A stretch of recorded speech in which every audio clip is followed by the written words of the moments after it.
Last guest writes the first question. It's a mystery to both of us, so I will hand it off to you. Question is, what is the hardest part of letting go from your military or first responder past? And I'm sure all of your other guests have said exactly the same thing, which is, wow, that's a really good question. I am honestly surprised sometimes where it seems so basic. Hey, just write the first question. And then for whatever reason, and I do not tell them anything about who the next guest, and a lot of times I don't even necessarily know who the next guest scheduled is. And I've got those guests where they look and they go, you could tell that question is hitting home for them. Yeah. And agreed. Boy, there are probably a dozen different things for me, just off the top of my head, that fall into that category of, what is the hardest thing to let go of? So I'm going to kind of sidestep and tap around that answer a little bit. I spent 33 and a half years as a first responder, the bulk of my adult life, and there are things that come with that. There's a certain amount of satisfaction, job satisfaction. There's a certain amount of satisfaction in regards to the relationships that you establish both within the career and on the exterior without the career. And when you retire, good, bad, or otherwise, a number of those go away because you're no longer associated with that profession.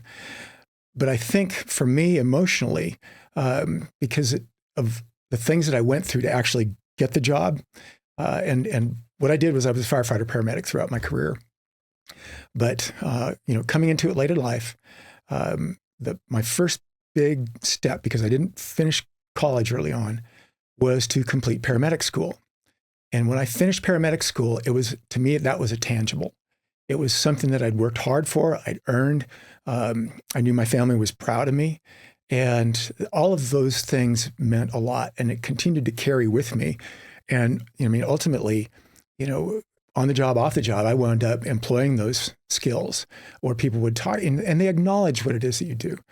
So I retired in 2020, but I'd had to recertify as a paramedic, which is a 2-year certification, about 6 months prior to my retirement.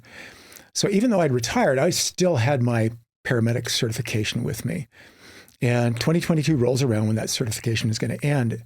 And I'd had the option of continuing to acquire continuing ed units to maintain my California state certification. But the reality was I was broken physically, emotionally, physically in particular. I wasn't going to be able to do the job anymore. And I didn't really see any point in it.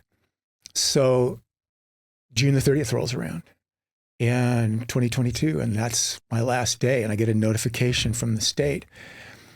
And I'm looking at the letter, and all of the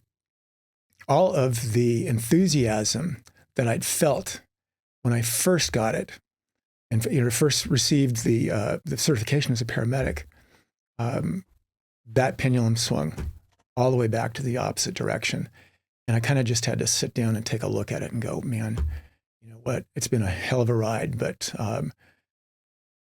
it's time for you to move on. So long answer short. Would there been any benefit or opportunities that come with certifying yourself after retirement? Funny you should ask that question. Once I retired, and if you ask me questions about this, we'll get into. I don't ask you any questions. No, I pretty much figured that was the case. This is strictly a monologue, and you're there to support. In answer to your question, yes. I didn't realize it at the time, which is that idea of 20/20 hindsight being so clear. If you look that up in the Webster Dictionary in terms of what that definition is, there's a photo associated with that, and it's me. No, there's a long line of those photos. It's every one of us. I'm right there. But after I retired, various circumstances, but I realized that, man, I needed something else to do. The things that I had planned on doing, I retired during the pandemic. I had injury issues that, really kind of relegated me to being housebound. And then, inch by inch, bit by bit, I was able to kind of creep back out and function. But now I'm not having any interaction with the general public. My mind's stagnant. I'm thinking that I'm needing something to do. And by hook or by crook, I was lucky enough to be hired by UCLA, their Center for Pre-Hospital Care, to teach basic life support, CPR, to their employees and what have you. Well, they also have a paramedic school, formerly Daniel Freeman, which a gazillion years ago I taught at. And I inquired about, man, I've got something to offer to these students. I can bone up on what's current, but more than anything, I have street savvy, and I've got patient interaction and things to help these people as they go out into the world and function as new paramedics. Well, we'd really like that, but only if you're willing to recertify. Well, if I'd maintained my certification, that would have been great. But 2 years later, I took a look at the hoops to jump through it, and was like, okay, well, you've got to offer up 48 hours of continuing education. Okay, fine, I can do that standing on my head. But then it also said, you need to take the National Registry exam, which is just about one step more painful than taking the bar. So was that only because you were now technically a civilian? Yes. I did, to teach CPR, I went back through the Heart Association and got my CPR certification, instructor cert. But I took a look at that and then really kind of, weighed out the options. Yes, it would have been a nice to have as far as being able to teach paramedic school, but not really knowing these days what that paramedic program entails. Might I have stepped into it and thought, this is a mistake? So maybe it would have been good, but ultimately, I think I'm in a pretty good spot right now. I don't know too, with all of the, it tore me up inside to let that cert go, and it took a few days to really hit home. The process of recertifying and then not being able to actually go out in the field and make it applicable, just kind of contrary to that's holding a rubber bone in front of a starving dog, right? So. Within the fire service, so for instance, law enforcement, every year you got to have continuing education. I can't remember off the top of my head now how many hours it's supposed to be, but it's not specific. Well, it is specific. There's defensive tactics and that type of stuff. But where I'm going with this is within the fire community, is recertifying as a paramedic the only thing you have to recertify on in your career, or from the firefighter side, is there stuff that they mandate that you recertify on? Good question. The where I worked, with only a couple of exceptions, everybody was dual function. You were firefighter, paramedic, and you had to, that recertification process took place every 2 years. As far as on the firefighter side, you would go out and drill on particular topics. But as far as truly being, required to maintain certain things, hazardous materials training, for example, we were all required to be trained up to what was known as a first responder operational.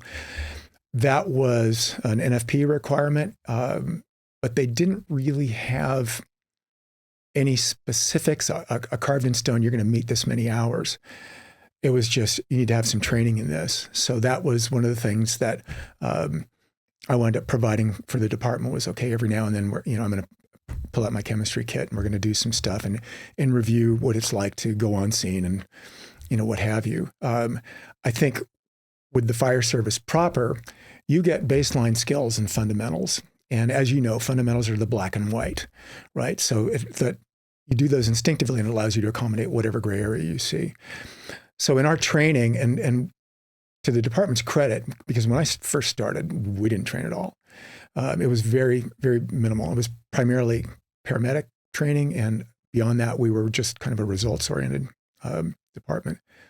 But we increased our training, and there was focus on the various things now that the fire service embraces. So it wasn't just, okay, this is structural firefighting, this is going to be residential, this is going to be commercial. Every year rolls around. And with climate change, guys are seeing far and far more, long-term responses on these big critical incidents, i.e. Palisades, for example. So you would train in wildland firefighting. You would have some training. We would go back and train in chemical, biological. Because we'd embraced the idea that we needed to be prepped for any sort of terrorist activity. Technical rescue, which for those who don't know what technical rescue is in the fire service, what we're talking about is confined space rescue. It could be entrapment, earthquake. We're all in California. You have a fault in your backyard guaranteed. So there's that. There's high angle rescue, low angle rescue. Manhattan Beach was small, so we didn't necessarily train with air ops, but we did have a really good working relationship with the LA County lifeguards. In part, hats off to one of your previous interviews, Dave Schinbaum, to continue to make that relationship happen. So we would go out on the Baywatch.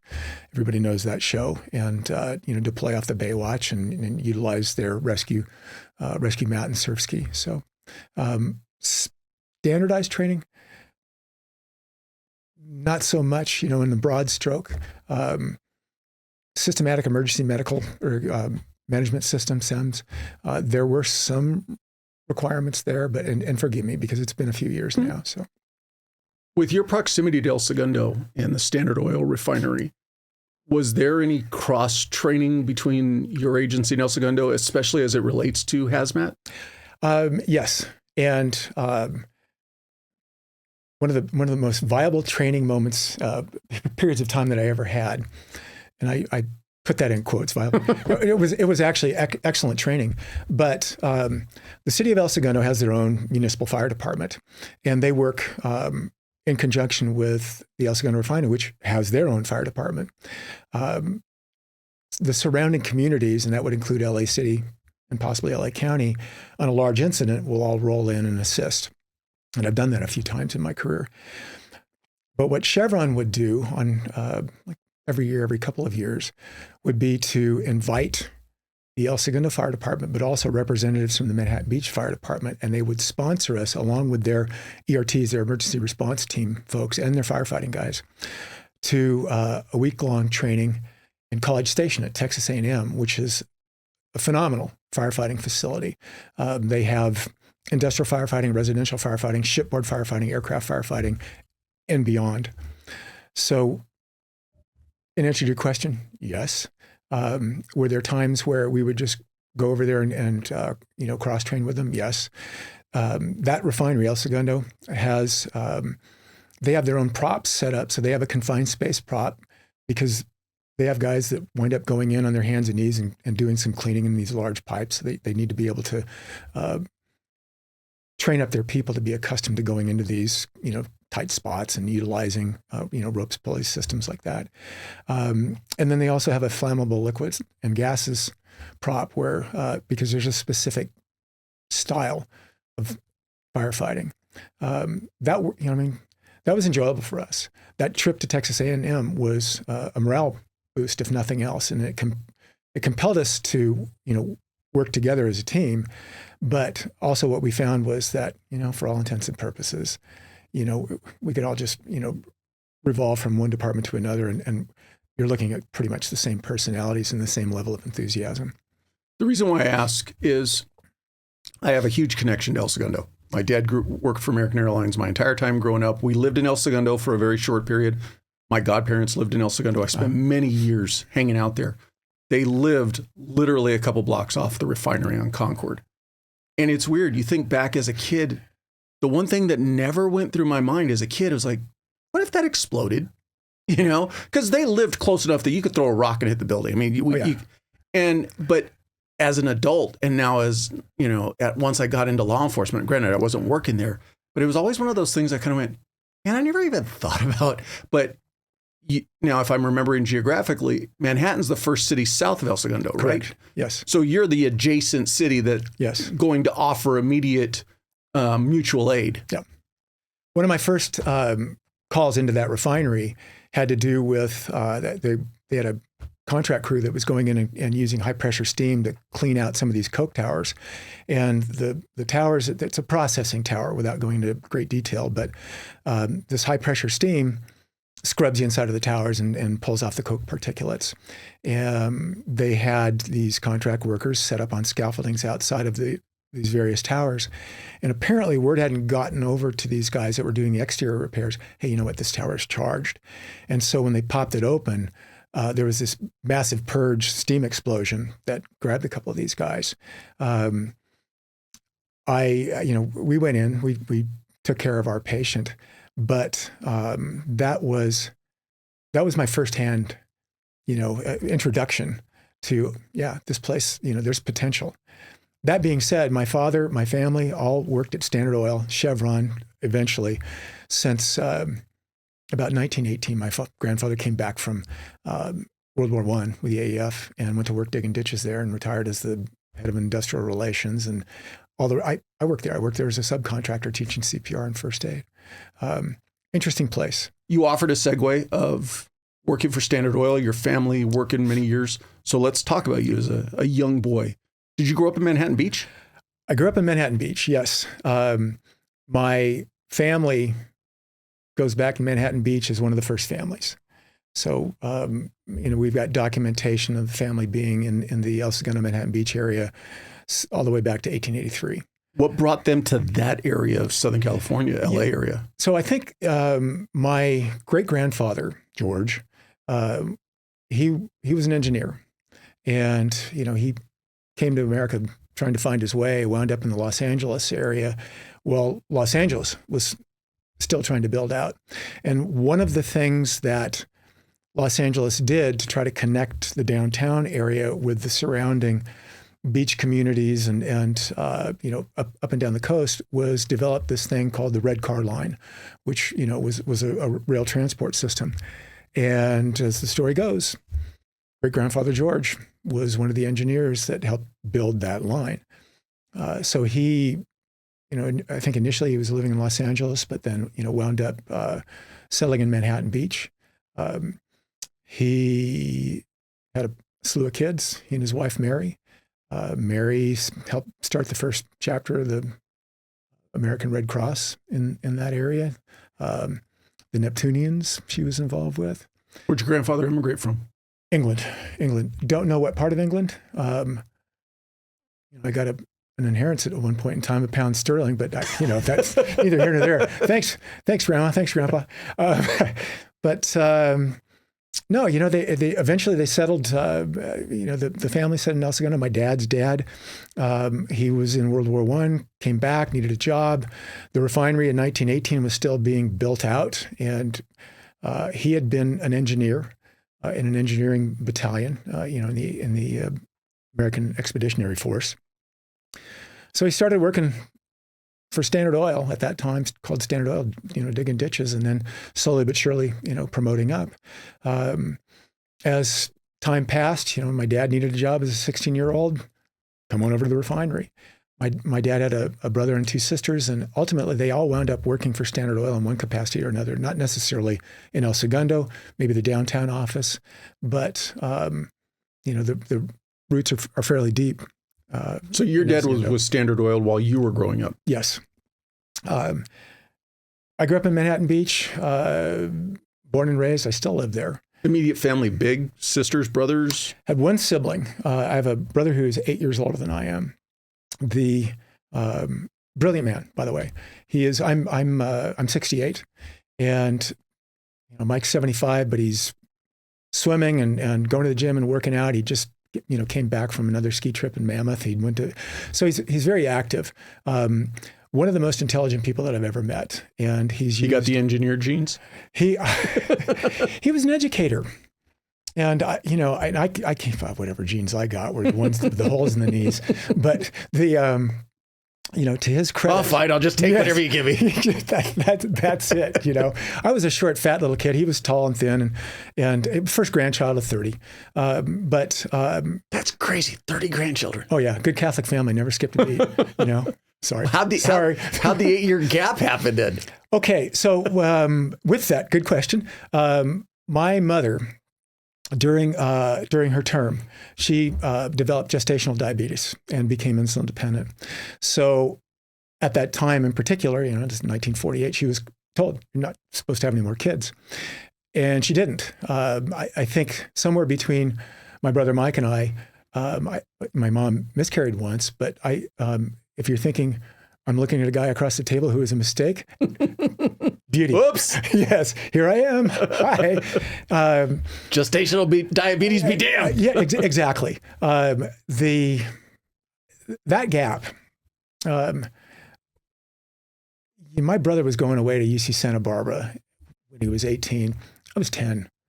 And so did I ever really get to know him and have that kind of, close, brotherly experience? No. That didn't really occur until many moons later, many, many years, decades later. I think when I was growing up in Manhattan Beach, it was really kind of an idyllic community. We're talking about the mid 60s and early 70s. The Beach Boys were still playing. It hadn't turned into Beverly Hills at the beach, where, mom and dad bought a house on the GI Bill for $12.5 in 1956. And sold it for $10 million. Pretty much. Mom moved in 89 and sold it for $5.025, and everybody thought the market was done. But the last time I saw that same house on the market was for about 2.9. And that's a 40 by 120 lot. So interesting how that plays out. But, we had kind of a nuclear family. Just, it wasn't the full-blown Ozzie and Harriet, but Dad worked at Standard Oil. Mom stayed at home. She would sell Avon. Mike was really, to this day, really sharp. Doctorate in education, published, doing his thing. He and I both, for a brief period of time, worked as lifeguards at, there's a saltwater pool in Redondo Beach. And he got hired to teach swimming and work down there. And, when I graduated from high school, I needed a job. And he's like, Matt, come on down. So, okay, perfect. That turned out to be an asset to me, ultimately. But everything was copacetic. And how far off the beach were you as far as your house to the water? About 7 blocks. But that 7 blocks might have well been, 7 miles, because where we lived, you had to go down a long hill and then up a steep hill and then down another hill. And, I mentioned to you, man, I was a short, fat little kid. And to walk that far during the summer, there was a lot of chafing going on, But to this day, you walk down to that beach and you look left and look right. And, lo and behold, you are in one of the prime resort areas in the world. No two ways about it. I didn't think of it that way, but, played Little League, loved playing baseball, played a little basketball, a little football, but, my dad was really young when my brother came along. So he didn't spend a lot of time with my brother. He'd take him over to the grandparents' house in El Segundo, and that was it. When I showed up, now, my dad was 30, he was ready. So, I was fortunate enough. He took me out and we played baseball, basketball, football. He'd shoot baskets with me and stuff. But in retrospect, looking back on this, my parents were not particularly social. And I don't know why, but, that was very much the case. If it wasn't family. That stoic English. Oh, absolutely. That Victorian upbringing. And, the way I'm moving my hands right now, Paul, you should have been wailing on me with a ruler. But, it's coming. Thank you. Good. And everything was boiled. Just how do you like your eggs boiled? But looking back, there were things that were common to other kids in that area. One of them being the LA County Junior Lifeguard Program. And there were, a lot of kids that I ran across after the fact. It wasn't until I was in high school and these guys were joining the swim team. And they'd had this background, this situation that I never knew about. I was busy playing, Little League baseball, but, nothing else. I think that would have been a pretty good alternate career. There's a lot of, I think there's a lot of pride in that organization. They do very well. I think in terms of interacting with the public and saving lives and protecting property, just like we do.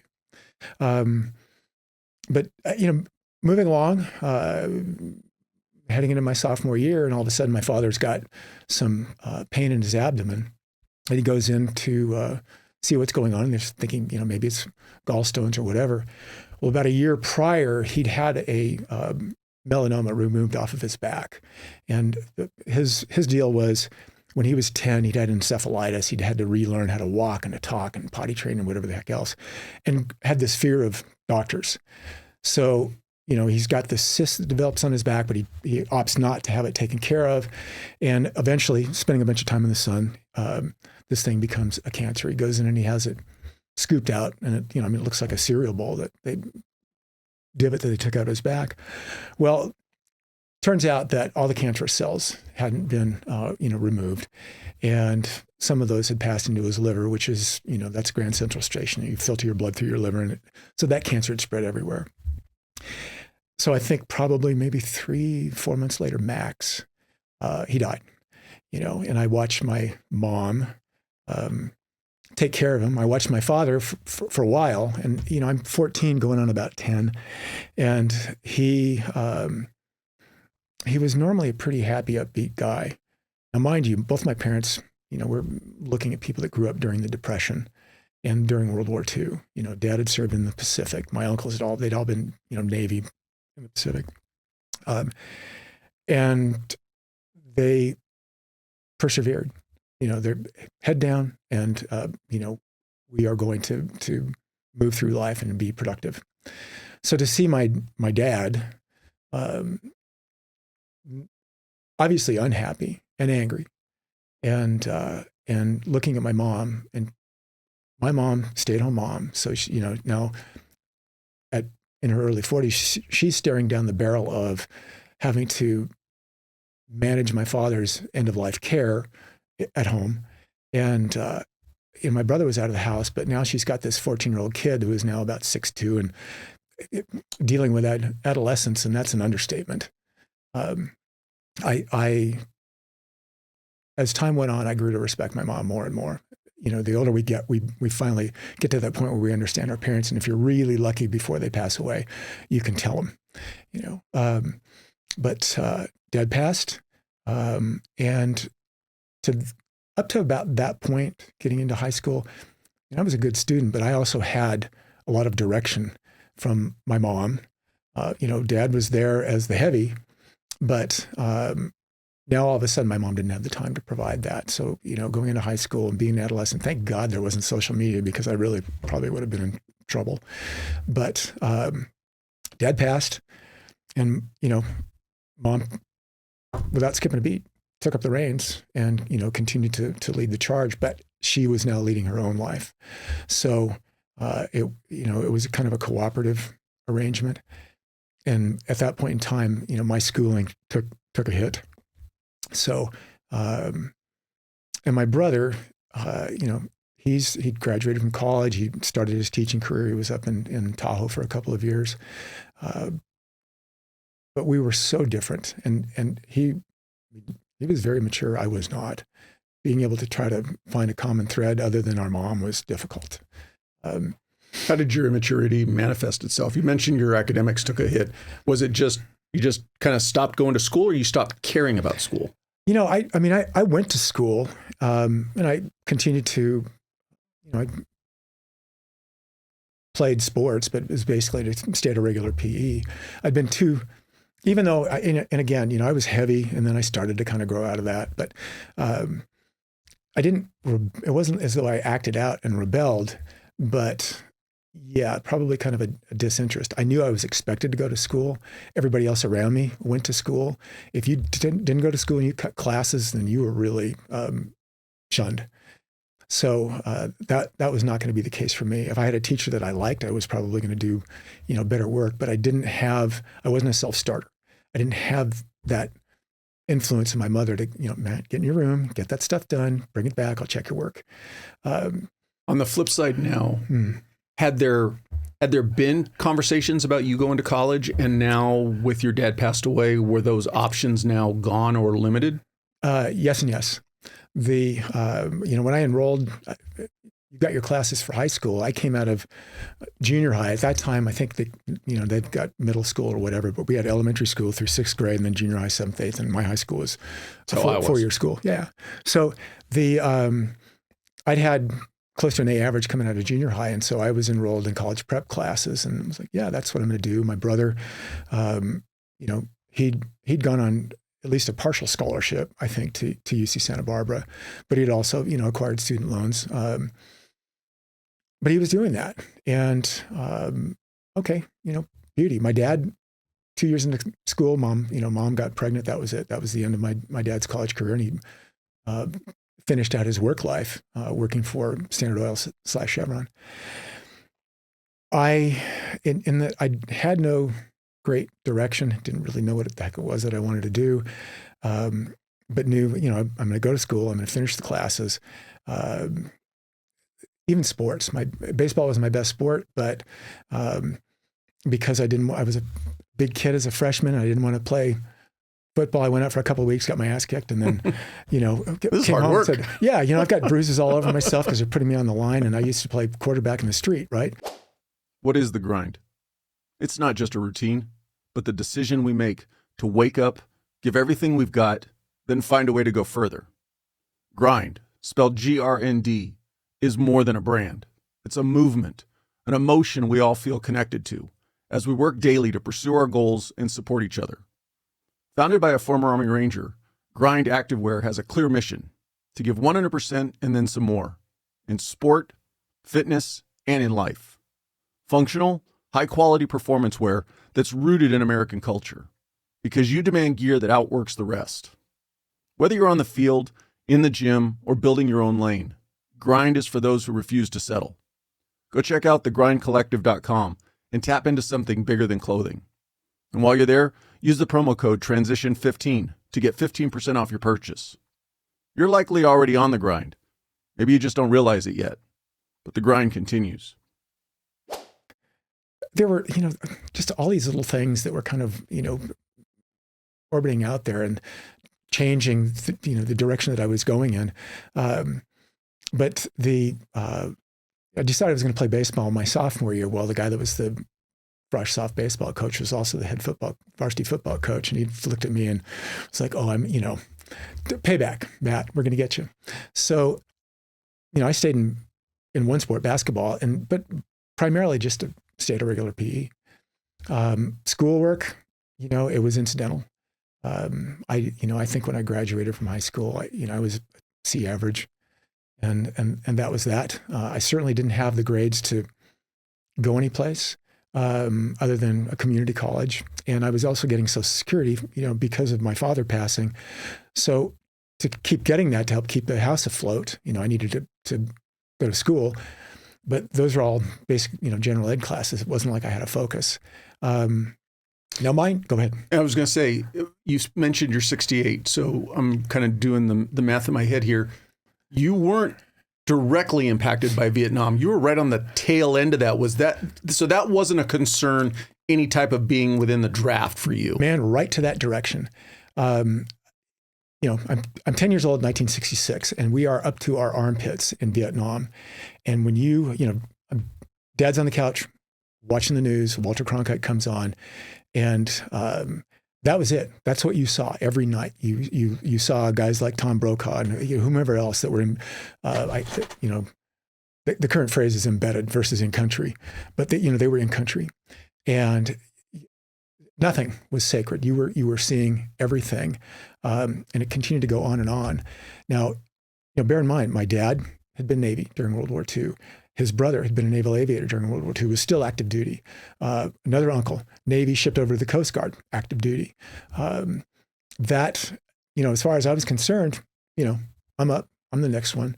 My brother had gotten a student deferment, and I think his number was so, I don't remember if it was high or low, but where he wasn't, really worried about getting drafted.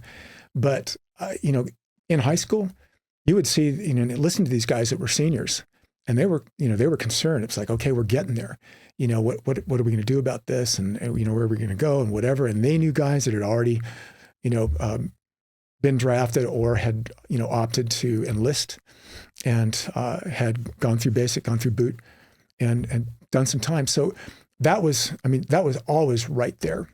And that was kind of my assumption, I'm going in. 1973 rolls around. And mind you, if my dad had still been alive, more than likely that, I would have been Pushed. encouraged with a P. Heavily. Yes, exactly. And I'm good to go. 1973, my dad dies 72, 73, the draft is discontinued. Now we're still in, we didn't finish until 75, but at that point in time, now there's this big giant downshift. And that war, I'm sorry, it was a war, it wasn't conflict. The popularity, college campuses, Kent State. My brother was at UC Santa Barbara when they burned the bank. All of these protests were going on. So guys were coming home, guys that my brother knew that were coming home. And, they would go into the head and change out of their uniform and throw out civilian clothes because of the way that they were being treated coming through the airport. So in graduating from high school, I'm kind of looking at, what my options are. And I had a couple of uncles talk to me, and it was like, well, your SATs were pretty high. You can, why don't you look into maybe going to the Coast Guard, and their ROTC program. I didn't know what the hell that was. I didn't know anything, frankly. And although they were well-intentioned, it was like, they're there for a day and then they're gone. They've got to deal with their own families. My dad's brother is going back down to Coronado or wherever he was stationed at that point in time. So it didn't happen. I wasn't, I had a couple of cousins that had already, gone in. But the sense that I got of the military at that time was that unless you were going through a service academy, it probably wasn't the place to be, because you had all of these folks that had gone through this situation where they were no longer well received. And that was kind of enough. That was that. I had an option, one small, straw that I could grasp at, and it had nothing to do with the military. I'd gone out for the varsity baseball team for a couple of months. I pitched. We had a bunch of scouts that were there because we had some good guys on the team. And after 2 weeks, I met some girl lived across the street. I was like, okay, yeah, nostrils flaring. I'm 4 blocks away. The pitching mound, yeah, that's nice. You guys have a good time. The scout came and tracked me down and was like, hey, Matt, you know what? We're willing to take a flyer on you. You're 6'3", you can, throw pretty hard. So, I appreciate that, but I was afraid of leaving home. And, but I had a great excuse at that time too. If you signed as a professional in one sport, you were considered a professional in all sports, and kind of the Jim Thorpe rule of sorts. So, that was kind of it. And I've heard since that my generation, the baby boomer generation, that in certain respects we had too many options, too many choices. That's not a cop out on my part. Just in retrospect, it's like, no, maybe I stopped myself before I even got started in that fashion. Good, bad, and different. The boomers made this country very prosperous and did create a lot of opportunities for us. Where I was thinking about some of the things you said, I've used the analogy from the law enforcement side of the house over these last 5 years or so with the increased exposure due to body-worn cams and everything else. And I've used the analogy, we are just experiencing our Vietnam, because Vietnam was the first war where there were cameras on actual combat, and people who were, quote unquote, I'll use the air quotes, fat, dumb, and happy. Oh yeah, they're deployed. They had no concept of what combat was like. We're actually turning on the 6 o'clock news, and Cronkite's going, hey, this is what they're, and all of a sudden people started seeing the inhumanity of war. Yep. We're going through this. And then you mentioned the riots and everything else. That's the exact same thing. We're just going through our 60s again, and it's going to cycle through in another 20 or 30 years. Completely agree with you. Brilliant. No two ways about it. And with that are some, I think, really unique stressors that some of the younger folks are having to deal with. That, and our society has changed too. I think, my dad, my uncles, they never talked about their World War II experience. My dad passed away. I was so young, I never really got a chance to ask him. I did, utilize the internet and kind of backtrack on the ship that he was on, and where he went and what he might have possibly have seen. Never really talked to his brother about his involvement, and he's passed away not that long ago. Buried at Arlington, by the way, he qualified for that. the other uncle that was in the Navy, he was on the USS Lexington CV2 during the Battle of the Coral Sea, went off a bow line when that ship was attacked and sunk. And he gave me a book on it. And I'm reading through this, and I think it was his way of, without having to talk to me about it, allow me to try to understand some of, what it was that he'd seen. It was like, yeah, Matt, you know what? I was up on deck when Butch O'Hare took off. He was the last plane off the deck, shot down 5 Medal of Honor winner, or not winner, recipient, excuse me. And O'Hare Airport, right? And he told me, yeah, I was in the water for a couple of hours. This is a dirt farmer from Missouri, right? And he's treading water before a destroyer picked him up. But, eventually I got a moment where I pressed him on it. And this was the eternal optimist. He always had a smile. It was good, good neighbor Robbie for sure. And his name, Rob. And he looked at me and he still got the smile on his face, but something dramatic changed in his eyes. And he said, going down a gangway and your best friend is in front of you. And then he's not. How do you tell people about that? End of conversation. Okay. So something that you and I share is, though my dad didn't pass away from cancer when I was 14, by the time I was 14, my dad and I were butting heads so bad that we didn't have a relationship any longer on a mutual level. Yeah. But you said something that always sticks with me when I think about my dad. I wish if I had a time machine that I could go back with the maturity of what I know now, not when I was 13 or 14, not to ask the stupid questions, but to actually be able to sit and have an adult conversation with him. My dad served in Korea, he every once in a while would say, and the thing is that the worst part about it is once he passes away, those little flickers of comments that you remember as a kid kind of come back and you're like, God, I wish I would have known to just ask one follow-up question to that comment or something like that. Absolutely. And those flickers that you mentioned, there are things that had gravity, but at the time I had no concept, no clue. And I do look back, I wish and I think, God, if only. But at the same time, man, am I glad that I have, those tidbits, because they have definitely, both my dad early on and then very much so my mom as time progressed, they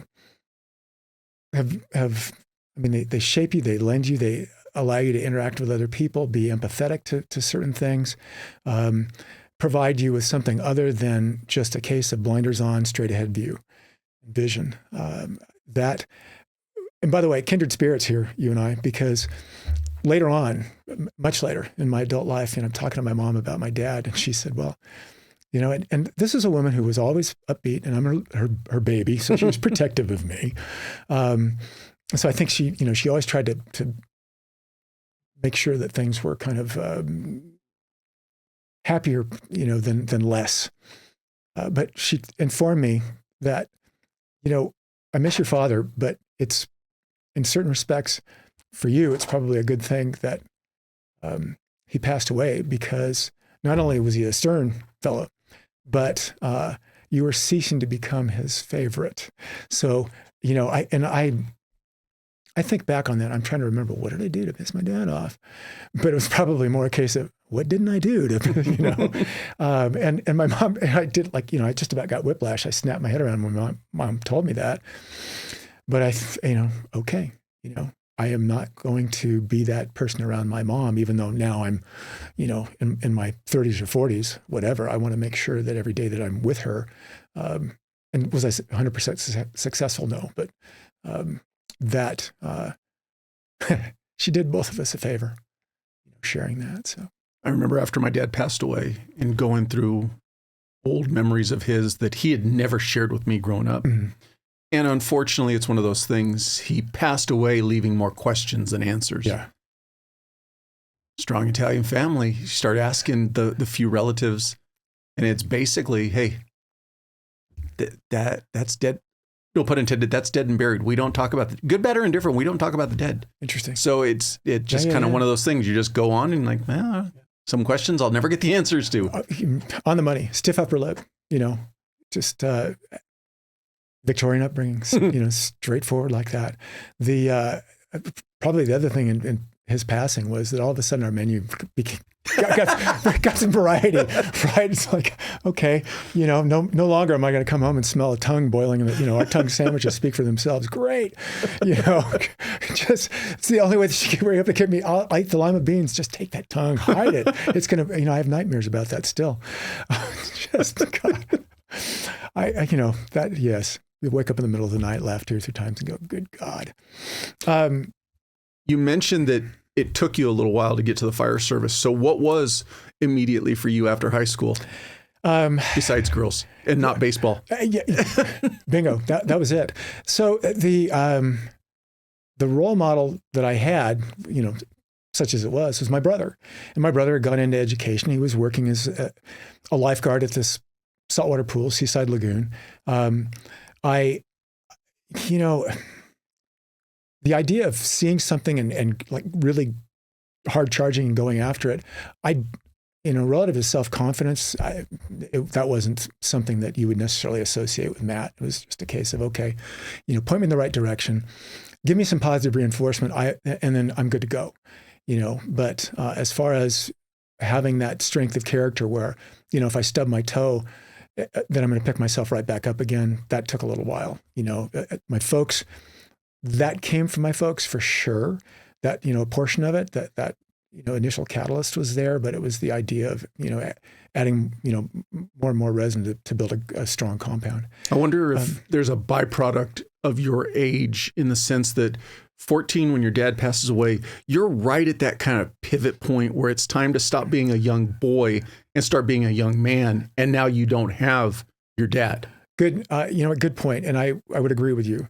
In retrospect, if I'm going to be, if I'm going to do a good self-assessment like that, and I don't blame it on, it's not my mom's fault. It's just how things rolled out. When I got out of high school, okay, during the summer, I'm going to work as lifeguards. Maybe I can, follow my brother's footsteps into the teaching profession. So, general ed with the idea that, I'm going to wind up somehow, I'll figure out a way to get a bachelor's in history or English or something along those lines, get a teaching credential. And that way I can have the summers off. And, my brother's up in Tahoe skiing. Wow. That sounds pretty cool. Went to work as a teaching aide, and all the while time is passing and I'm looking at my brother and he is now becoming, I don't want to say disenchanted, but things had changed in regards to the perception of people involved with education. And the parents were not parenting their kids. And instead, more and more teachers were expected to not just educate kids, but to create some sort of a foundation and impart social mores. And the parents were also far more singular relative to how their kids were being raised, as opposed to coming together as a group and establishing standards and going, yeah, you know what? We're all pretty much doing the same thing because we realize that's a formula for success. And I think it became a challenge. As my brother was working his way through his education, it was either his master's thesis or his doctoral dissertation, but it was on teacher burnout. And I still hadn't gone that full route. I was getting my GE, but I'm looking at my brother and he's talking about teacher burnout. And this is a guy that could have done anything. He could have gone into law and, but that particular generation, they felt that they could change the world through education. And so I think some of the best and brightest minds wound up going into the field of education. My brother counts as one of those, absolutely. So there I go. It's like, okay, well, I'm not going to become a teacher, so what the hell am I going to do? Well, but the thing you bring up, and this is not to go into any type of mom should stay at home and dad should go to work, but you are the very tail end of that generation where there was a single breadwinner. Yes. I'm the tail end or the beginning of Gen X, where it was very common, both mom and dad home, the whole latchkey kid thing. Yes. And your brother was already starting to see that impact on the school systems where now part of your job is to be a teacher and be a parent. Yep. The at that point in time, I got a job waiting tables at a place called Beach Bum Bert's, which is a big Polynesian themed place down in Redondo Beach. And you could still, living close to the beach, that was affordable. There were a lot of guys that were working nights, going to school during the day. And mostly what I was looking for was, okay, I'm going to buy myself some time. I will figure it out, whatever the heck it's going to be. I had more detours, than probably most. But I was, Did you ever get into surfing? Oh yeah. Oh, okay. I learned how to body surf from my dad's back when I was 5. Okay. So I'm surfing calendar, man. I'd look at it and go, okay, I've got 300 days out of 365. What's my problem? If there's not, I should have been at 320. You had no choice in the matter. If you lived that close to the beach, you were in the water constantly. About Kauai. You know about the fact that surf's only over by Princeville, right? And yeah. And not near the shore. No, tunnels, which is where Bethany Hamilton was attacked, right? I've done some snorkeling out there in murky water, and I'm still here. I lucked out. Honey, did you bump me? No, I didn't bump you. That's right. That wasn't a sea turtle. But I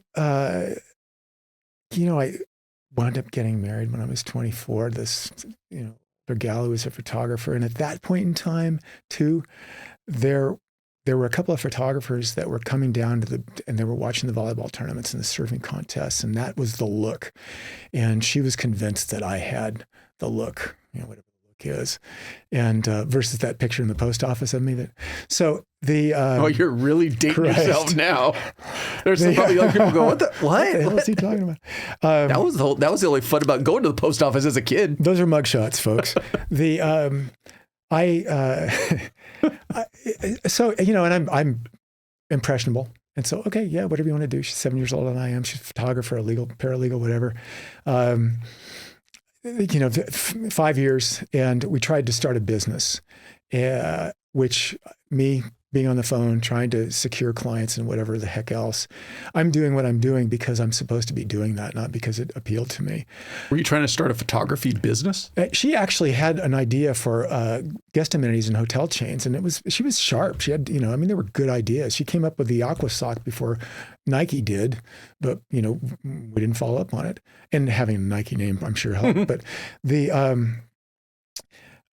I was working at this place, Beach Bum Bert's, and then working as a fitness instructor at, there was a type of equipment, Nautilus equipment, right? And Nautilus of California had 5 clubs, and one of them was in Manhattan Beach. So, I was working there as a fitness instructor, so I'd have free membership. One of the guys I worked with, Ron, came to me one day and he goes, "Hey, Matt, you know what?" And he was going to Long Beach State and trying to think to become a PT, a physical therapist. But he said, a buddy of mine, he said, the LA City is hiring paramedics. You know what a paramedic is? I'm like, not really, other than I've watched this show called Emergency. 51. Yeah. And he said, well, they're accepting applications. Why don't we'll hook up tomorrow. We'll go down and fill out our applications. And by then I'm already married. Pardon me. And so I went home and I talked to my wife and I said, "Hey, look, this is, I'm going nowhere fast. I can do this. It'll give me a baseline income. I can be home to run the business too on occasion, whatever I need to do." And she looked at me and she said, no, it's the only enthusiasm I've shown since we've been married, And she said, "No, all the guys that I know that work for the fire department, they're all Vietnam vets. They all got on like that. And that work, you're such a nice, sensitive boy. You'd become jaded. And then we'd be spending nights apart." And I'm thinking, jaded? Are you kidding me? Well, she was right about that too. I don't think that you can go into That's the one thing they always leave off the job flyers. That's how these careers will jade you. Well, it's, our reality, the reality that we see, the taste, smell, experience is different than John Q. Public. And which is why, unless the shows are primarily good overcomes evil, that, on network TV, you're not going to see anything that really portrays the gravity and the graphics. And because that's an unsettling thing. It's a very difficult, it's not something necessarily, it's that idea of, well, you can't turn your head away from a good train wreck. Well, if you watch that train wreck, you're never going to forget that train wreck, and it's not just the physical action of it, it's all of the accompanying things. I say it all the time. There is a nice little 3-digit phone number that everybody can call when they're having the absolute worst day of their life. Yep. It's, my mom made stuffed bell peppers once. And for whatever reason, that smell and that taste just triggered a real visceral response that Mr. Standard got, in the room around the corner. Well, that's in part what doing our job is like, because it's not just the visual, and so I've been retired for 5 years, but I walk into a room, I hear a sound. Am I still hypervigilant? Absolutely. And it triggers, it's not necessarily a flashback to the whole incident, but what it does do is it kicks on that sympathetic response. And I don't know that will ever go away. And there's a point in time where you really don't want to have that acid welling up, right? So, do you notice now that you're away from it, you'll get and it's just a whiff, and you'll catch it in your nose, and you'll look, and you're like, and you kind of wonder, is that just a sensory memory? It's weird because I've experienced that before. It's, absolutely. And have I spent time trying to, psychoanalyze that? Yeah, I'm retired. I've got plenty of time to do that, right? But, for instance, there are times where, we would go in, you go into a house and it can be suffocating. And there may be something there where it is that particular special thing that where you're gonna have to back out. So I wound up starting to carry a tube of Carmex because it's just kind of like, or Vicks. I had a little tub of Vicks and I'd slab it underneath my nose. We went into this one house and I mean, drawing that comparison, going to this house, and I'm like, where's my Vicks? I didn't have it. So I go running into the kitchen and there's Tabasco sauce there. I go back to the station, there's Tabasco bottles with my name on it everywhere, but whatever. So I didn't follow through with LA City. My buddy did and made it all the way through to the very end of the basic training, and they dropped him. And I think it was more a case of they didn't like the fact that he was from the beach.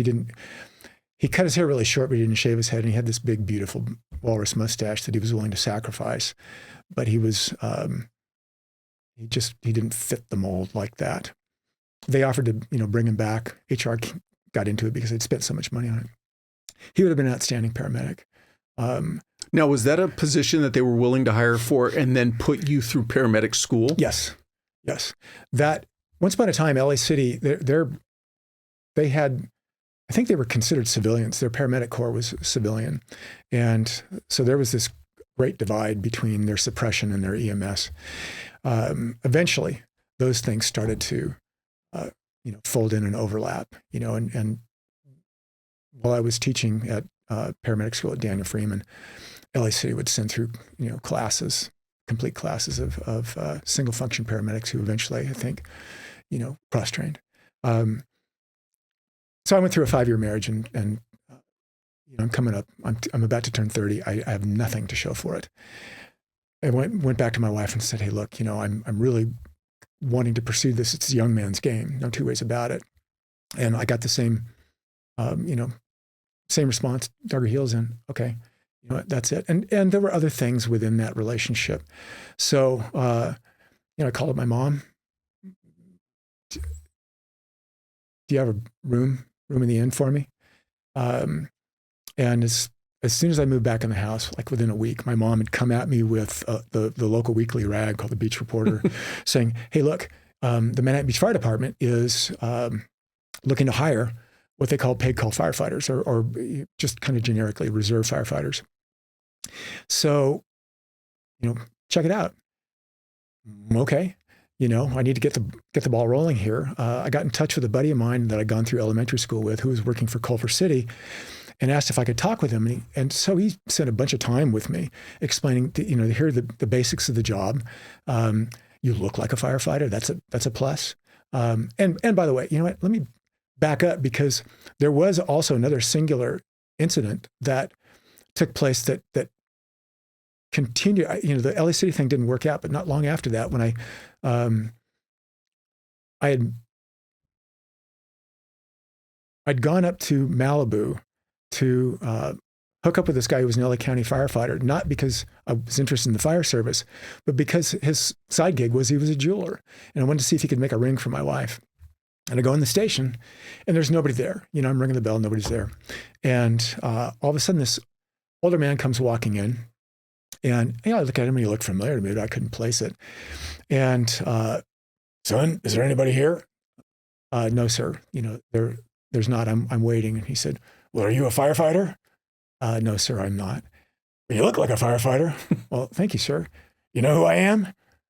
Sir, I apologize. You look familiar, but I can't quite place it. And he points to the wall. And here's this photograph. It was an LA County supervisor, Kenny Hahn. Okay. So Kenny Hahn has told me that I look like a firefighter. I never forgot that. So that, and I never forgot that. So, leads me to this paid call program, talking to my buddy. He said, you go to the fire station, talk with some of their guys, find out, what it's all about. And long story short, I had success. I interviewed well, did physical agility, did fine with that. They hired me along with 10 other guys, put us through some basic training so that we would know, some of the vernacular and what to do, how to pull hose, tie knots, stuff like that. And but this is not the actual fire academy. No.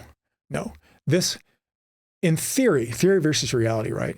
In theory, if you got the training through a municipal department that was in-house, and then you put in another 180 hours, working as this paid call firefighter, then you qualified through the California State Fire Marshal's office for your Firefighter 1 certificate. The certifying board for the various aspects of education within the fire service is the California State Fire Marshal's office. So there's a Firefighter 1 level and a Firefighter 2 level. It's, I'm sure, very similar to post. Mm-hmm. Okay. And then, these other ancillary and applicable, courses like flammable liquids and gases, or confined space, or trench rescue, or, fire instructor, and various levels of that. So that, that was my jump off point. You worked a couple of 24-hour shifts a month. You were supposed to do all the same things that a full-time firefighter would, except you're not going to be functioning as a paramedic. But I'm in my hometown, and I'm in a fire station, and I'm kind of getting the stink of it. And, trying to understand the group dynamic and all of it. And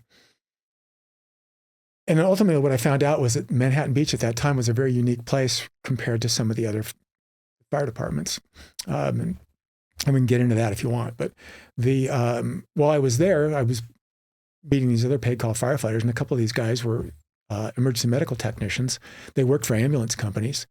And one of them said, well, why don't you go get your EMT cert, and then you can come to work for the ambulance company, because that's another tried and true step towards getting hired. Okay, right on. El Camino had just started the EMT program, and I actually went through their first class.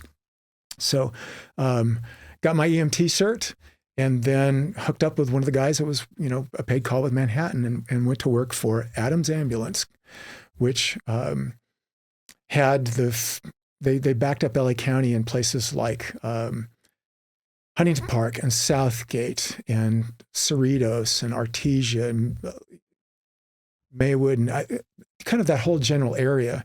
A different socioeconomic, situations. The demographics were different. They were busy areas for various reasons. Sponsorship for this podcast comes from Brothers in Arms USA. They're a veteran-owned and operated clothing and accessories brand that's 100% American-made. Every piece tells a story of brotherhood, respect, discipline, and honor. Deeply inspired by those who serve, those who have served, and those who have paid the ultimate price serving our great country. Whether you're an outdoor enthusiast, a proud patriot, or simply somebody who values high-quality American craftsmanship, they've got something for you. Go check out brothersinarms.com, spelled out fully, brothersandarms.com, and use the promo code TRANSITION20 to get 20% off your purchase. The very first night that I went out there to work, I'm training. I'm on an EMT unit with two other guys, and I go in the station. It's this little house, and it's kind of beat up, and we've, just an old funky place. It wasn't like the company had invested a bunch of money. And there's a bar right next to the station, an alleyway behind it. About 9 o'clock at night, we're in bed, and all of a sudden you hear pop, pop, pop, and to my terribly trained ear, right? It's like, I think those are gunshots right out my damn door. And the guy next to me goes, "Yeah, I think that was a 9mm." And we'll be getting a call soon enough. Yeah, what the heck? And he goes, "Yeah, it happens every night." Oh God, great. What have I gotten into? I raised in the bubble of the South Bay, and so here I am. But that, that was my start. I was working as a paid call. I was working as an EMT. There were a couple of guys I worked with that were paid calls that were now talking about going to paramedic school.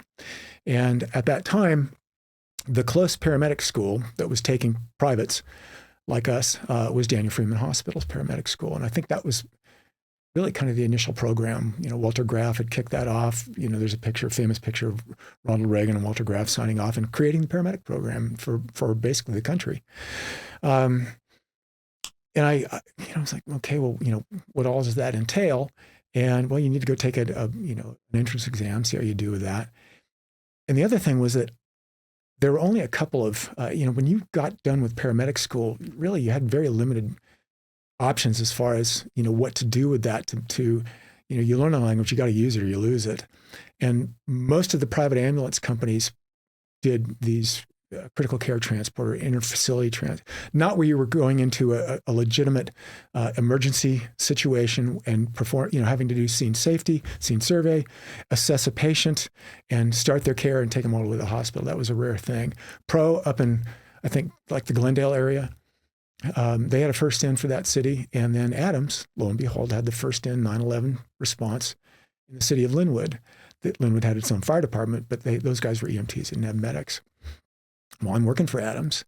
And in part, that was intentional, and what I did was I did a good job and didn't make any waves, with the idea being that hopefully I'm going to get hired back as a paramedic once I graduate from paramedic school, pending an opening. At that time, how many agencies, whether it be LA County Fire or City Fires, actually had their own in-house paramedics?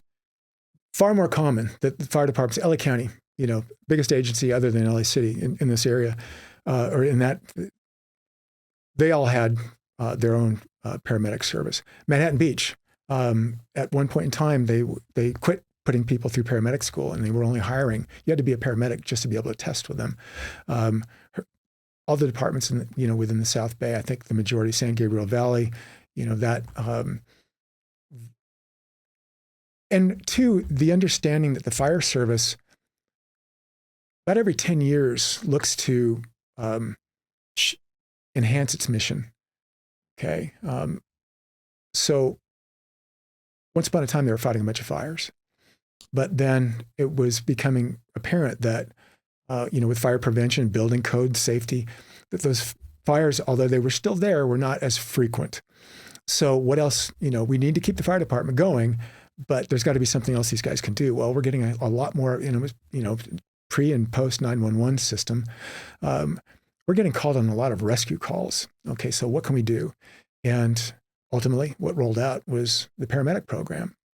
Okay, so you got 70s paramedic program, 80s hazardous materials. So you've got a decade of that.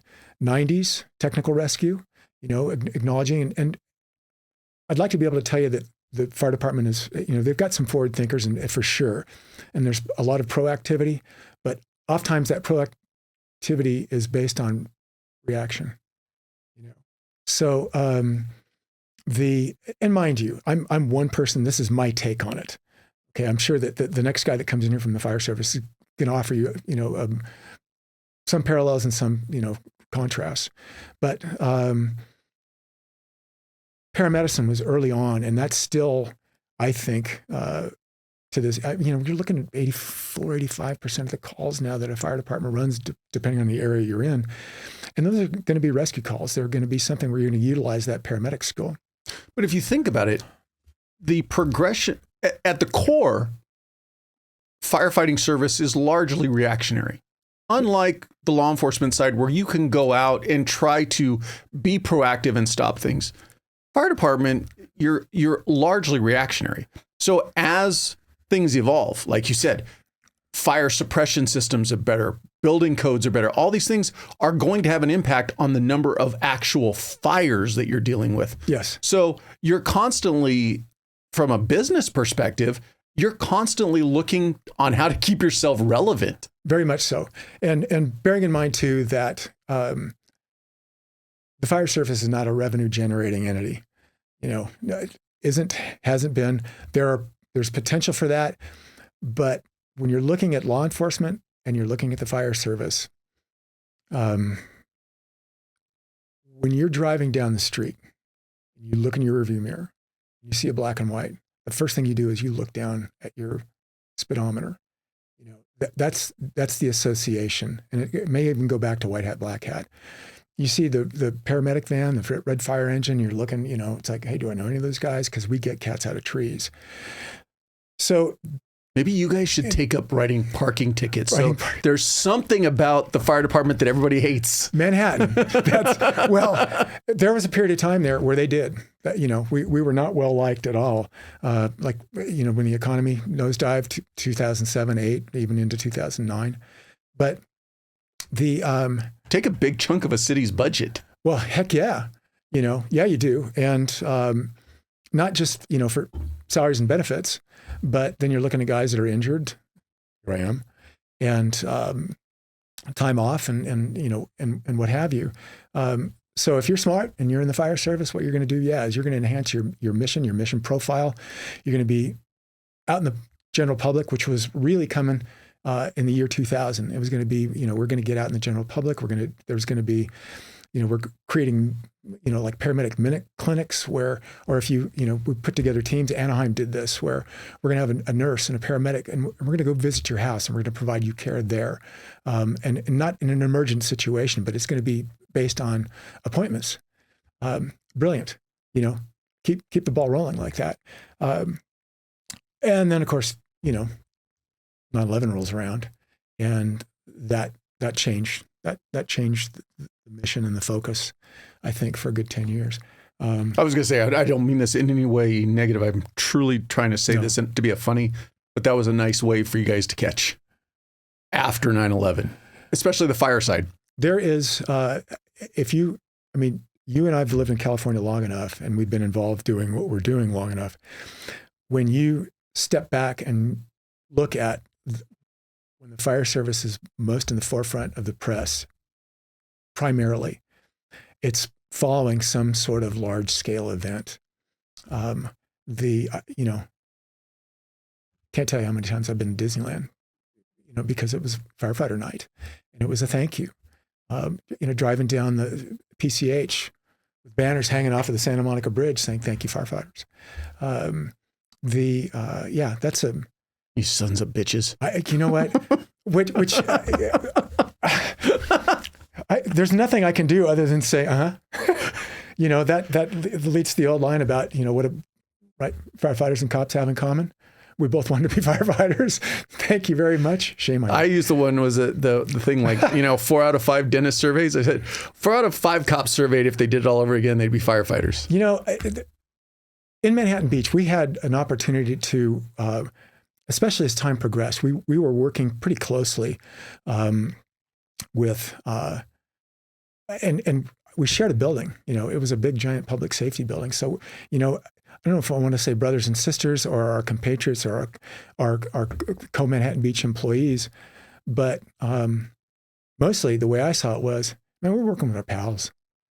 These are really good people, and their job is a hell of a lot harder than ours, in my estimation, and nothing has changed that way. My side of it is nobody wants to get into fights more than firefighters do. Jeez. Well, if we see, if somebody was hassling one of our cops, we're there, because their family, that was not the way when I first came on. There was a real distinct separation between MBPD and Manhattan Fire. So as time passed, and having a common parking lot, man, we would roll out the griddles and stuff like that, and cook for the guys and have them come on over and have dinner with us, whatever. We need that. That's a real positive. We used to joke that the only thing more stupid that you can do, other than pissing off the firefighters who are trying to help you, is pissing off the nurse who has the ability to put a catheter in you. Frickin', logic is not working in your brain, is it? No, not at all. There are like a handful of people, right, that you don't want to irritate. One is your barber. Sorry, Paul. I did irritate him. Yeah, he's still winning. And the other is a dental hygienist who I am married to, right? Because they can make life very special for you in many, many ways. But the getting into the fire service, you test. To this day, you still test. When I was taking civil service exams to get into the fire service, we didn't have the benefit of the internet where you could go on firecareers.com and buy a section of the country and then have them submit, job flyers with those requirements. Where there was a thing that is probably the forerunner of Fire Careers, which is called the Perfect Firefighter Candidate. And you could subscribe to that, and they would mail you a 3x5 card saying, oh yeah, you know what? The city of Gilroy, California is, testing, and you've got to be a 18-year-old with a GED and a driver's license and a tolerance for garlic or something, right? So finding out where places were testing, and you would keep a filing cabinet full of information. So you got the job flyer and copies of your application. If you're still not doing that, if you're not filing that in your computer, shame on you. But then you'd submit your application, and depending upon where it was, they may have local requirements, but I had applications kicked back because they knew that I'd found out Morgan Hill, which is just south of San Jose, said, we're sorry, you can't test because you're too far away. We know that you and a number of these other people found out about us because of, okay, fine. So, and, you may have heard this, and it was very true, that the competition was such that you might go someplace and I tested with Vernon. I spent 3 nights in their City Hall parking lot waiting, just be in line to get an application. So, interestingly enough, and I know law enforcement is having recruiting and retention issues.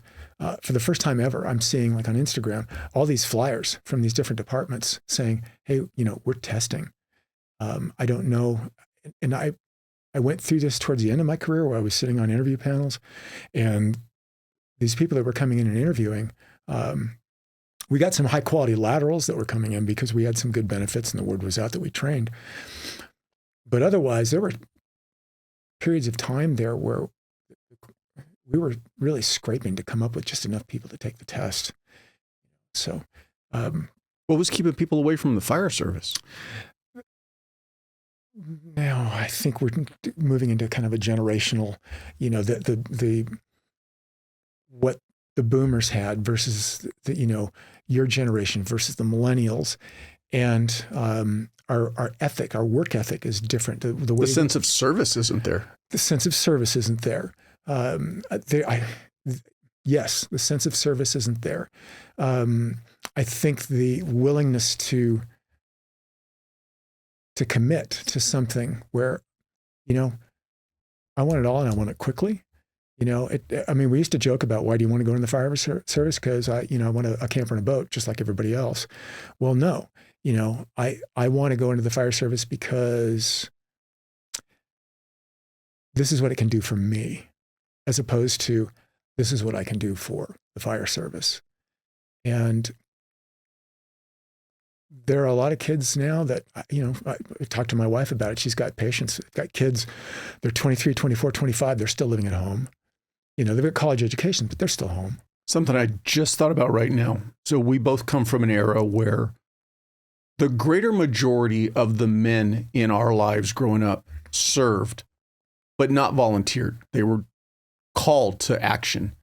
And so you had large swaths of an entire generation that served by somebody going, hey, you have to go. Yeah. And then you think about it, we just spent 20 years in the desert with an all volunteer military. They never had to implement any type of draft. So the portion of society that went and served, the numbers aren't there to where they're impacting the next generation who learn about the call to service. Yes. I don't know your full background, but when I look at my family, I mean, yeah, I've got people that were in the military, but when they came out, educators, across the board, in some fashion or another, a good number of my family members were involved in some sort of public service. And that, I'm thinking, okay, well, is that just the Simkins clan, and my mom's side of the family too? Because it was true. But no, I think, generationally that there was just a larger expected. There was a larger portion of the population that you would run into who did their 4 years and got out. It was, I got drafted. I wouldn't, I jumped ahead of the draft. I knew I was going to get drafted, so I went and joined the Marine Corps. I went and joined the Navy. Yeah. But it was so many more who just did their 4 and out. Whereas nowadays you just don't, I mean, I think because of obviously doing this podcast, the career I was in, we instinctively, I don't know if you'd say instinctively, but naturally bump into more veterans. But I wonder how many kids on the daily, their high school math teacher, their, the guy who pumps gas anymore, but just the number of people that you would run into on the daily that had served, did their 4 years, got out. I'll tell you what, for me, in retrospect, even as crappy as things might have been in the military, ultimately going into my fire service career, if I'd done even a 2-year stint, I would have learned a lot. And that would have helped me in terms, I believe, in terms of understanding the work environment that I was in. And I don't mean going out and running calls. I mean existing within the confines of a fire station and the individuals that you're dealing with. I told you I waited tables. Well, great job to have if you're going to go into public service, because you are compelled to learn how to communicate with people up and down the age scale. And, I see kids now, and it's like, well, you can communicate with your peers. You use the same figures of speech, if you've got any figures of speech, whatever. It's usually just maybe a word or two blurt. But anybody that I'm in contact with who's interested in going into the fire service, I talk with them about that, I want to know what their background is, because I want to encourage them to do something where they're going to involve themselves with someone other than themselves. So, taking you way back, you mentioned something that when you first started doing the pay call firefighter service with Manhattan Beach, you said you learned about the organization. What'd you learn about it? What was eye-opening for you? And then you've already kind of hit on this. So you didn't put all your eggs in one basket. You tested with a lot of different agencies before you actually got picked up by Manhattan? Yes, and that was standard. And in general, you would take as many tests as you could. And because departments wouldn't, it wasn't run on a fiscal year necessarily. There were departments that would throw a test, and big departments, they would establish a hiring list that would be 200 or 300, 400 deep in LA County, and they wouldn't test for 7 years. So any test that came up, you wanted to throw your hat in the ring like that. And two things happened. Ideally, you were going to get better and better at the testing process, to the point where now you were going to be on their hiring lists and getting higher and, moving up the count. And so that maybe you're, 1, 2, 3, 4 civil service exams. Okay, we've got one spot open. We're going to take the top 3 guys, pull them in an interview because it was a rule of threes like that. So you were kind of hedging your bets. Good luck if you're just going to test with one agency and throw caution to the wind in that fashion. Learning about the fire service versus learning about the department that I was working for. That department, when I came on, was in the process of a catch-up contract. Manhattan had been one of the lowest paid departments in the state. And good, bad, or otherwise, I think, the membership reflected that. It was very common for anyone in the fire service, I think, to be out of the trades. You were working for the fire service because it gave you time off so that you could be, you could build the cabinets or do that plumbing work, the electrical work. And yet you were still provided with medical benefits, dental benefits, vision, all of the necessities that working as a private contractor you would have to pay for out of pocket otherwise. But when I came on that department, we didn't train very often at all. We were a results-oriented department, very heavily steeped in paramedicine. And that's where, you would go get your continuing education. So there was, this training involvement. But I'm looking around and I'm thinking, man, I want to get into this field. I want this job. There's watching these guys as they move through the general public, there was something about the public perception. You were given some almost like instant credibility. There was nothing about hero worship, but it was like, hey, you know what? You're a fireman, so you must be a good guy. And I'm in my hometown. So I'm seeing at that point in time, there were still a lot of people in Manhattan Beach that I knew, they either passed away or moved away. And my mom was still living in town. I had family members who were living in town. And so even though I was taking all these tests, I in my mind, I'm hell bent on getting hired in Manhattan Beach because I want to pay it back. Coincidentally, as soon as I got hired in Manhattan Beach, my mom listed the house and moved up to the Central Coast. Big giant vote of confidence. Hey, thanks, Mom. Which in retrospect was probably the best thing she ever did for me. Because now I couldn't call my mom up and say, hey, Mom, can I come home? Because I did have, 10 years into my career, I had that moment. But there were things that I saw having to do with what these guys that were paramedics were able to do, capable of doing, that aspect of patient care, of ideally lowering someone's level of distress. Just the very fact that these guys had walked into that and they knew what they were doing, man. That was really impressive to me. I'm standing there, hoping that I'm going to be asked to hold an IV bag, but that was a big plus. The few fires that I went on, that was, I'm trying to take in all the action and stuff, but mostly I didn't quite follow, all of it. It was, and I didn't like that. I was angry with myself because I didn't like standing on the sidelines. I didn't like not knowing what the heck to do, not participating. And instead, I felt like I was somehow an imposter, right? The, kind of on the downside, I guess, is that Manhattan didn't train a lot. And these guys, and they were all, I've never not worked with really smart people, but, you work in that environment. It's not quite, but close to a hermetically sealed environment. And mind you, a lot of these guys, they had done other things. So they had an idea of the real world, what it's like, civilian life. But man, they were underpaid. There were things that were expected of them. You talked about, like emptying parking meters or stuff like that. Our guys had to empty parking meters. I had to hear stories about that. And we had guys that I worked with I work with guys. I work with a World War II vet. I work with a couple of Vietnam vets. Combat Marine, 82nd Airborne, Tet Offensive. But I also worked with guys that were. Do you remember CETA, the CETA program, whatever it was, Comprehensive Education and Training Act? That to qualify for this, and the intent was good, but to qualify for this, you had to have been unemployed for 6 months or more, and then you could apply to the CETA program.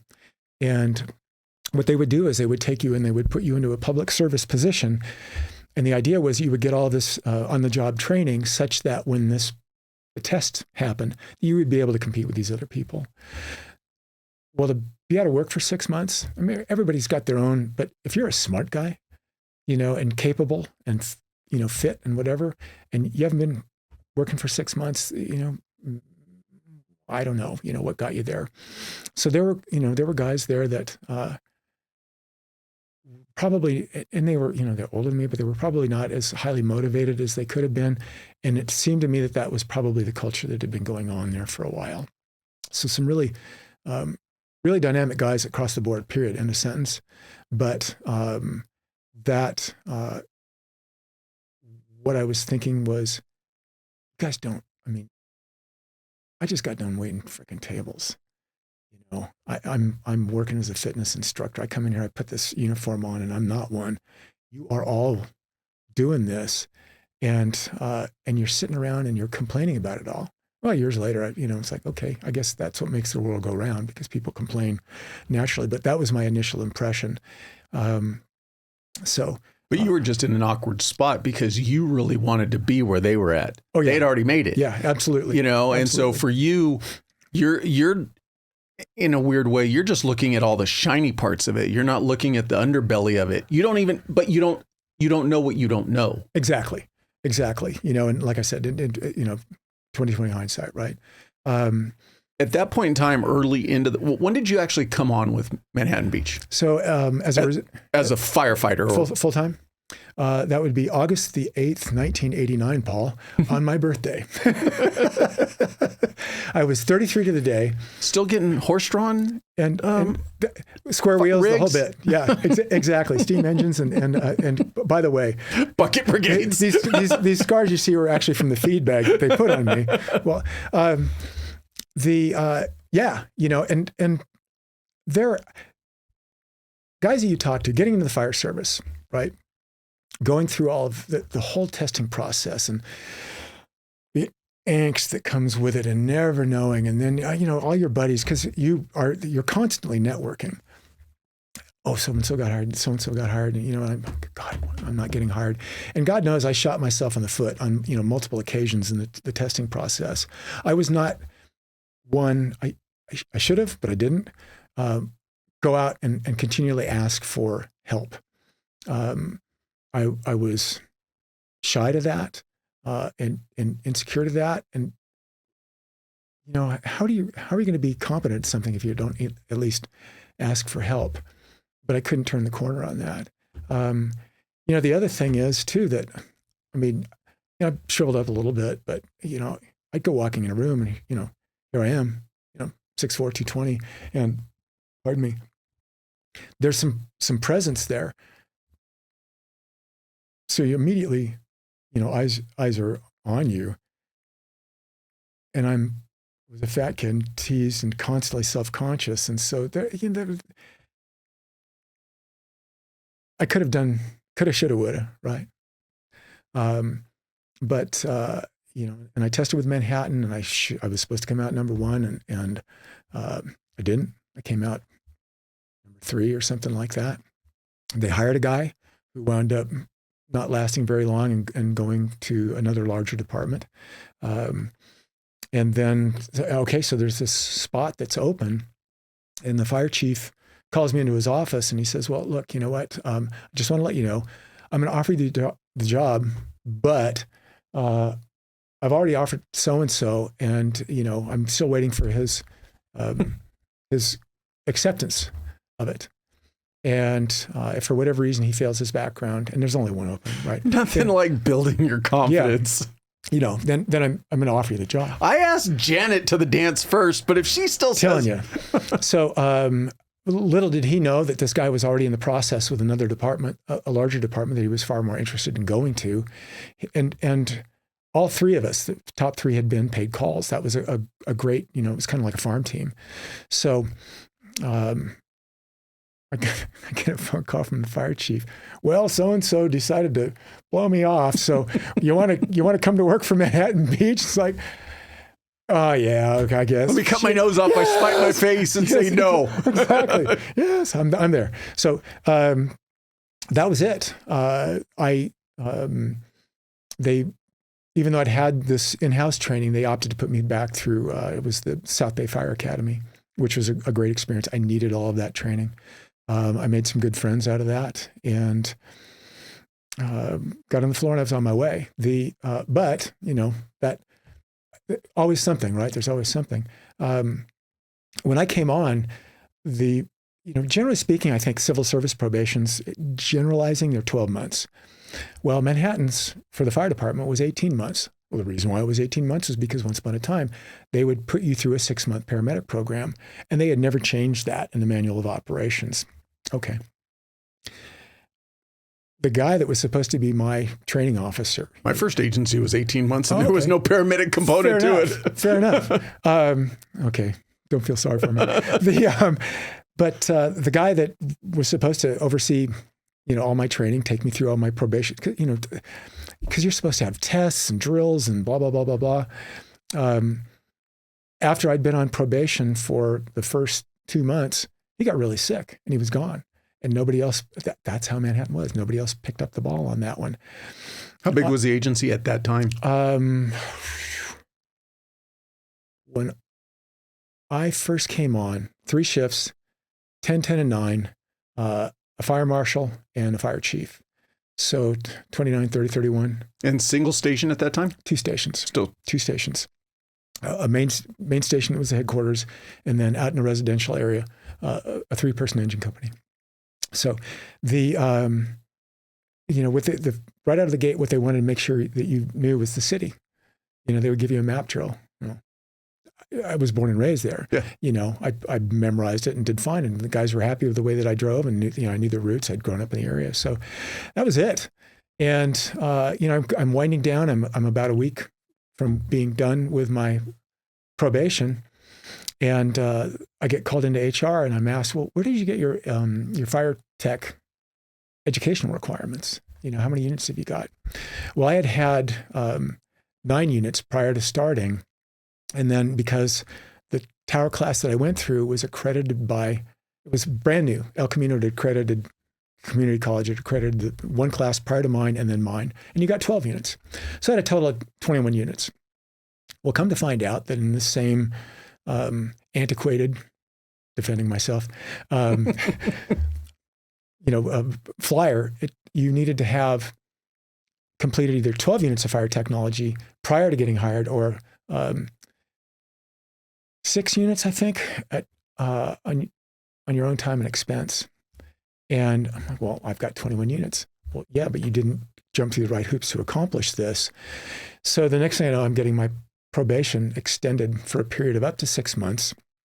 And I've got to figure out a way to scramble and get 6 units of fire tech. That was the first time I had chest pain, for geez. But I lucked out. I was able to find a series of classes that were offered through Long Beach Community College, and a shout out to this old Long Beach, BC, Craig Hawker, who was a brilliant man. He would get up and he was a cross between Rodney Dangerfield and John Wayne in his presentation, but he'd been everywhere. He'd done everything. He'd seen everything. And what I learned from that man was that if you take... I'm picturing John Wayne going, "You respect Cowboy Pilgrim." Bingo. That was it. Absolutely. He was a character, but man, to this day, I owe him, because there were lessons that he offered, and he would those classes would load up. really and truly, you're only supposed to have a classroom content of about 34 to 36 max. And he'd have 70 guys on his roster. And they would show up for the first day and they'd show up for the last 2 days, whenever because he would he'd have practice exams and teach the test. But if you stayed through that whole week, you got a chance to listen to a guy who was imparting this tremendous amount of knowledge from a long period career. And I would sit there and take notes. And I think in general, when you are going through some sort of training, going through some sort of a class, even if it's a review, if you carry one or two key points, they don't have to be the bullet points that the instructor is necessarily emphasizing, but in turn, the ones that strike you and you carry them with you, then that class was a complete success for you, and the instructor did exactly what they're supposed to do. That how we learn in turn is part relative to the span of control, right? So span of control, 3 to 7, critical items, otherwise you're going to delegate stuff out. So you're in a class, and I did a lot of fire service instruction as well, and thought about this and applied it, and it all goes back to Craig Hawker. And that is, I want to make sure that somebody's gotten at least 1 or 2 good things out of this. I want them to be able to carry it back, hold it they can take ownership on it, or they can share it. So, again, I'm kind of digressing, but that led me to start taking other, fire marshal, state certification classes. And, I don't know that I made lemonade out of lemons, but what I was able to do intentionally or unintentionally was start educating myself and, within the fire service with the understanding that, and LA County it's a big place, but it's incestual. And there are a couple of agencies that dominate the training, and that's it, and that's it. But here I am, and I have an opportunity to train with these guys from various departments, not necessarily in LA County. And they're offering different points of view and different, maybe they've got some different objectives and modified mission statements from their departments throughout my fire service career. That was it. I'm going to continue to take classes. I'm going to take as many classes as I can. I'm going to go to different places. In my teaching, I was really fortunate. I got involved with a particular subject, firefighter safety and survival and rescue of a downed firefighter. And I got into the ground floor and became one of the first 4 instructors in the state of California. It wasn't my curriculum.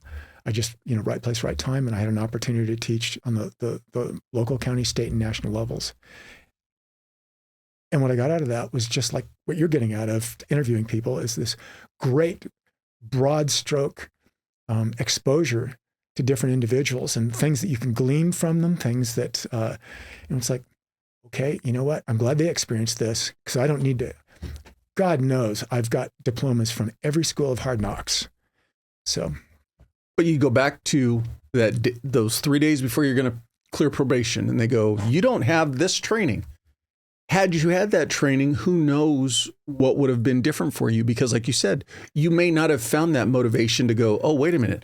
I don't only need to get this training. I need to make sure that I get all of this other training. Absolutely. The coursework that I was taking was a series of, I think, 8 classes, and I only needed 3. But I had 3, and it's like, well, you can do these classes. You're learning a lot from them. Go ahead and knock the rest of them off, which provided me with what was known as the state fire officer certification. And there are different levels, but this was, like Fire Officer 1. A couple of those courses also allowed me to get my Fire Instructor 1 certification, which served me well going, deeper into my career. My career from that point on, I'm in my hometown and I'm riding the rescue and I'm on the engine, and we stayed pretty close to home. Later on, Manhattan Beach started to have a lot more mutual auto aid response into the surrounding cities. Our call volume went up. Everybody's call volumes have gone up. And then I got to my first dramatic turn in my career, where Before you get into that Yes. one, you're a new firefighter-paramedic. Yes. Are you drawn to, I want to do the medic side and then I'll fight a fire when I have to, or I want to fight fires and do medics when I have to? Another good question. And the answer to that is yes. Yes, I wanted both. You know, we were running some calls. I worked as a single function paramedic in Linwood. We were running 20 calls a shift roughly. At that time, you know, that city is, you know, plus or minus, it's about the same size as Manhattan Beach, and it had gone through some changes. So the dynamic of that community, you had some people that had lived there for many, many years, senior citizens that had seen it when it was, you know, a type of community in one direction, and then you'd had things go about changing. And I think when I was working there, the county sheriff told me there was something like 36 separate youth gangs that were, you know, within that city. It left me shaking my head. Are you kidding me? You know, big names. I mean, the Grape Street Crips were, you know, close by. The T-Flats, you know, you name it. Whatever block you were on, you just had to look for the graffiti and you pick it up. At that point in time, too, there were, you know, in Los Angeles, there was at least one drive-by shooting every day. And we were part of that. You know, we would get them. So that was, I mean, you know, I'm working as a reserve in Manhattan and really not dealing with any of the firefighting. But here I am in working as a 911 paramedic, and I'm dealing with overdoses and traffic accidents on the 710. And, you know, we were the prenatal care for the city, and stabbing, shootings, you name it, cardiac, whatever. Pretty much with everything within your scope of practice. And it was just me and my partner. That, you know, I kind of hopscotched over that. But if you want to know what, I mean, in terms of things that influence someone and what influenced me, when I got done with paramedic school, I lucked out and Adams hired me back, and I got paired up with a guy who was going to be my partner, and he had grown up in the harbor area of LA, and he was street smart, but he'd also just come out of the military. He had a wife and a couple of kids, and so that's the reason why he decided to leave the service. He was a medic in the 2nd Battalion, 75th Ranger, and that had shaped his life. Eric Reiner. And initially it was like, you know, we're kind of button heads, and there's an age difference. And there'd be 4 guys in this little house that was the ambulance station. And the shift that I was on, my partner was Eric, and there were 2 other guys, and they had both been military as well. You know, and it's like, you know, Eric, deep voice, dude, in the service? No. And he looks at the other 2 guys, and they're like shaking their heads. And okay, loser. Yeah, pretty much. So they decided that I needed to watch repeatedly the boot camp scene, right, from Full Metal Jacket again and again and again, and they're laughing and talking about their experiences and whatever the hell else. But Eric was street savvy, and I was not. And so, you know, we're running calls, you know, middle of the night shooting. We're walking down a street that's pitch black, and you know, you talked about the smells or the sounds or whatever.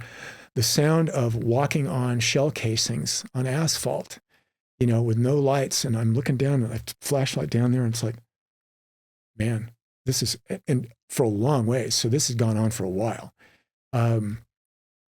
And he helped me, you know, he spoke a little Spanish, you know, brought mine back a little bit and helped me with, you know, medical Spanish. But there were also things that, you know, we talked, we got to know each other, things that he imparted, and, you know, lessons learned from his time, you know, with the Rangers, like, hey, you know, you need to be able to fall asleep just like that. And he could. You know, I'm lying there listening to him snore and just going, I'm going to kill you. But the piss poor planning makes for piss poor performance, Matt. Never forget that. Positive mental attitude, PMA, period. You know, his son, where are you going to go? West Point, Dad. I'm going to go to West Point. So that, good on him. And he became my best friend.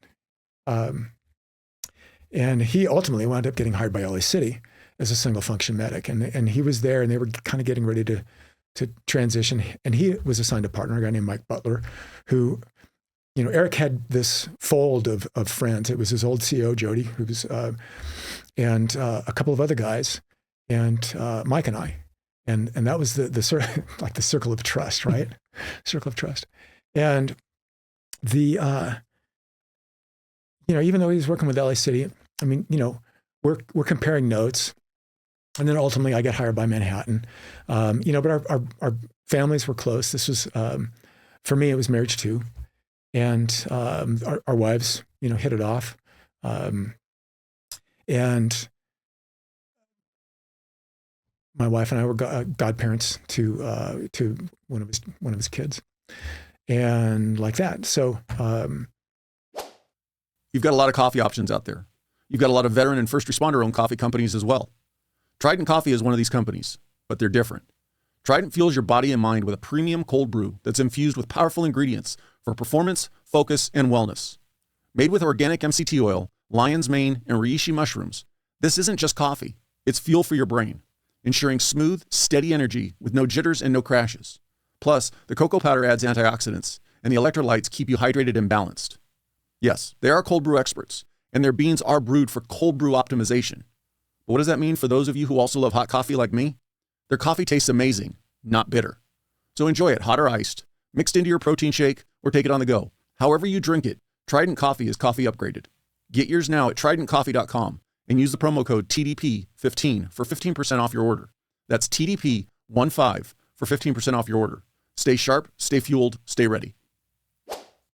Lying in bed one morning, the phone rings, and it's my buddy Eric's wife, Lisa, saying, "Hey, Matt, have you heard anything about this helicopter crash?" And I'm asleep. No, and I said, hang on for a second, Lisa. Let me turn the TV set on. I turned the TV set on, and KTLA or Channel 4, whoever it was, we were watching. It was like, okay, there's an LAC helicopter, an old Huey, and it's nose down. And right next to it are a bunch of yellow blankets, right, with the on-site morgue set up. And I said, you know what? I've got the TV on. I don't know. Listen, let's get off the phone. Just, stay off the phone. Don't answer the door. I'm 20 minutes away. I'll be right there. And so, hauled ass that because we lived a good 20 minutes away from them.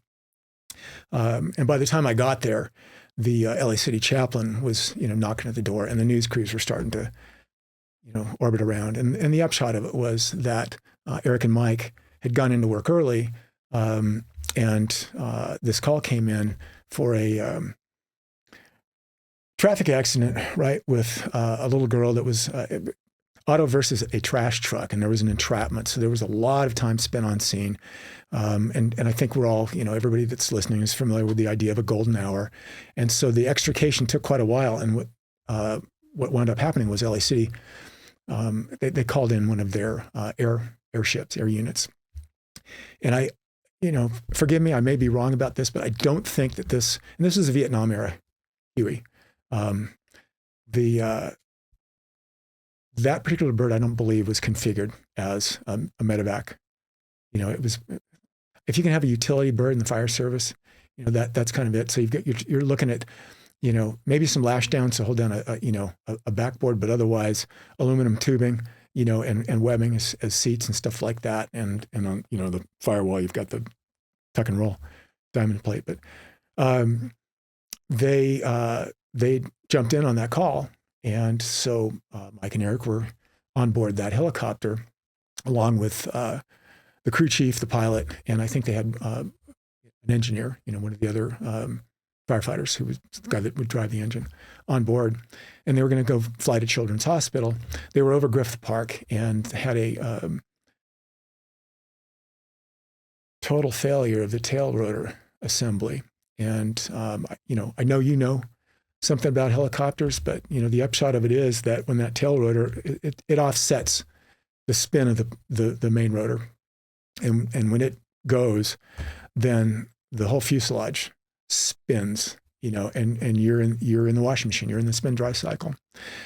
So after the fact, what I learned was that, okay, yeah, we've lost it. And these guys are in the back, and they're in their royal blue jumpsuits, and they're not wearing helmets. The only guys that had 4 points restraints and helmets were the crew chief and the pilot.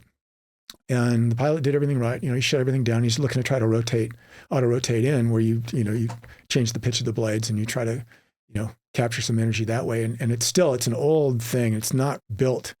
Hueys were not built to take the impact the way that the Firehawks are now, for example. And they got to within, I don't know, maybe 100 feet of the ground, and the main rotor clipped a couple of trees at Griffith Park and flipped them. So instead of, landing on the skids hard, they went in and, they augered in. Helicopters failed to the right, So their starboard nose was crushed, and these guys were not strapped down. And that was a day. Mike Butler had been recently married. His wife was pregnant.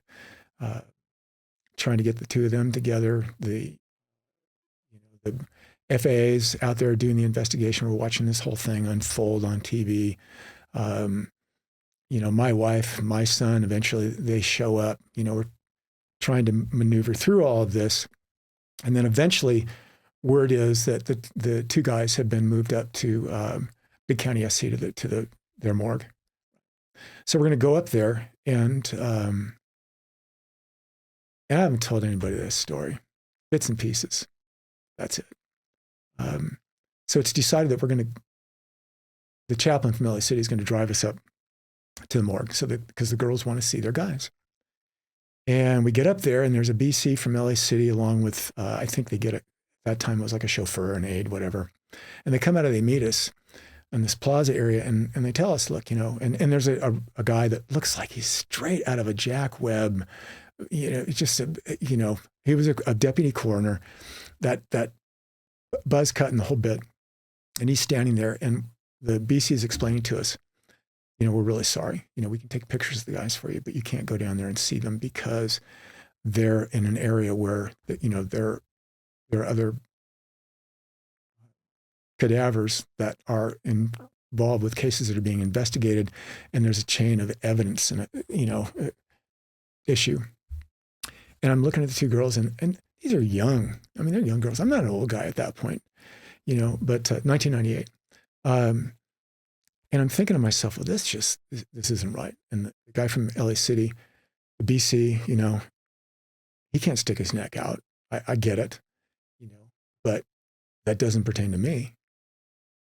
So I went over and I talked to the guy from the coroner's office and said, hey, look, man, these guys, these two women just lost their husbands. It's been all over the TV. All they want to do is be able to come in and see them. And there's got to be a way to make this happen. And he starts to backpedal, and I'm like, no, you don't understand. The press is already in front of the home. And if we go back, the very first thing I'm going to do is go out there and I'm going to speak and explain that the LA County Coroner's Office could not see fit to provide a viewing area, And 5 minutes later, we're below ground and in a hallway. And what they'd done was they'd taken these guys and rolled them out on the gurneys that they were on. And, they're standing there, and the LA City BC's there, and his guy is there, and the coroner and the chaplain. But I'm standing there and I'm watching the wives, and they had sheets pulled up, but you could see the guys' faces. And I watched one wife walk over, and she's looking at her husband, and both of these guys had suffered some significant head trauma, depressed skull fracture, and avulsions, and deep impacts, on something. Yeah, I mean, you could see, okay, well, whatever that post was. But, I'd watched my dad, expire, and I'd seen other people pass away before, other family members, but nothing in this kind of an acute situation. And I'm thinking about it all. I'm thinking, okay, I got to, you know what, Matt, you really need to remember all this. This is for a bunch of different reasons that you may not even understand, but really get an imprint on this. And I watched one guy's wife come up, and she's, looking at him, and she's talking to him, and she's touching his head. And with that, that the love and the care and the gentleness, and yet, it's a finality to it all. The other wife, same thing. And then they kind of step back, and I'm like, okay, man, it's your turn. You got to go over there. And, I looked at one guy, and, I'm not going to name names, but the one fellow, and his eyes were, you could see there has been trauma there. There was some misshape. And then I go to the next fella, and you can see that the guys that were first on scene had actually tried to work him up because they put in what's known as an OPA, or an oropharyngeal airway, and that's in his mouth.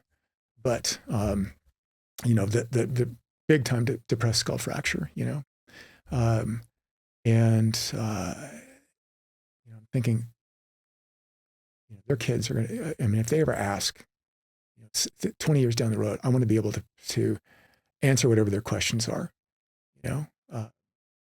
I was not military, but it's one of the 5 times in my career that when I left, I came to attention and held a salute, slow. So that, there's a moment, there's a career moment. And I don't think that any of us go through our careers and without maybe not having something in that fashion. But if you go through your career and you don't know someone who's passed away either as a line of duty death or, something close to it, then good on you. There were 3 helicopter fatalities in LA County from fire service helicopters in my career, and I knew all 3 guys. One of them was a big mentor to me, and he stepped off the skids without clipping in, and he was going to rappel down, and down he went. So that changed things in that marriage for me as well. How my wife reacted, how my stepson was at that time, and I'm not thinking about how they're processing things because my wife had her own demons going into our marriage that I wasn't aware of. But I also watched how that affected, in particular, my buddy's family and the kids and stuff. And I think that there might have been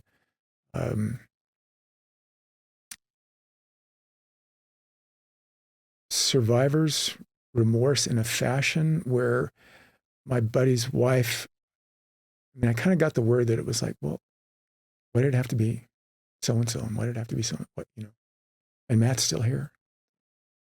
First time I'd ever experienced that. Thinking, oh man, here you are, and this is it.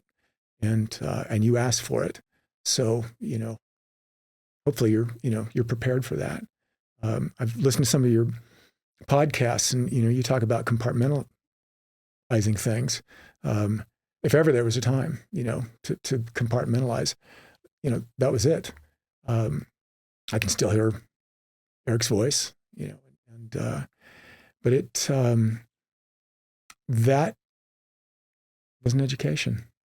And there were some aspects of my fire service training, I think, that helped, and thanks, Mom, thanks, Dad, because you guys were both studs, and there must be something here. So you point out that it was, if somebody can go through their entire career and not directly experience somebody close to them or somebody they work with a line of duty death, they're lucky. And I wish that for everybody. Was that your first experience with somebody as far as a line of duty death? Yes. Yeah. I think in my career,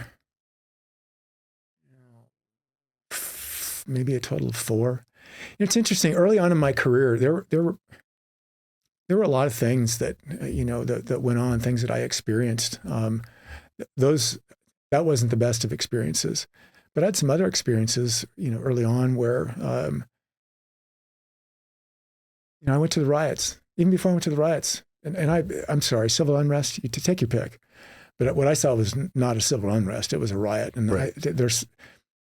I can debate semantics all day long, but before we started to have some truly dramatic climate change, there was a brush fire season, and we didn't go out of LA County at that point in time. But I ran into Malibu, and twice to some really big fires, and saw some stuff there that was almost theatrical in its presentation, because you have a house that was freestanding, and right next to it was a palm tree that was lit up like a Roman candle, and the house next to it was down.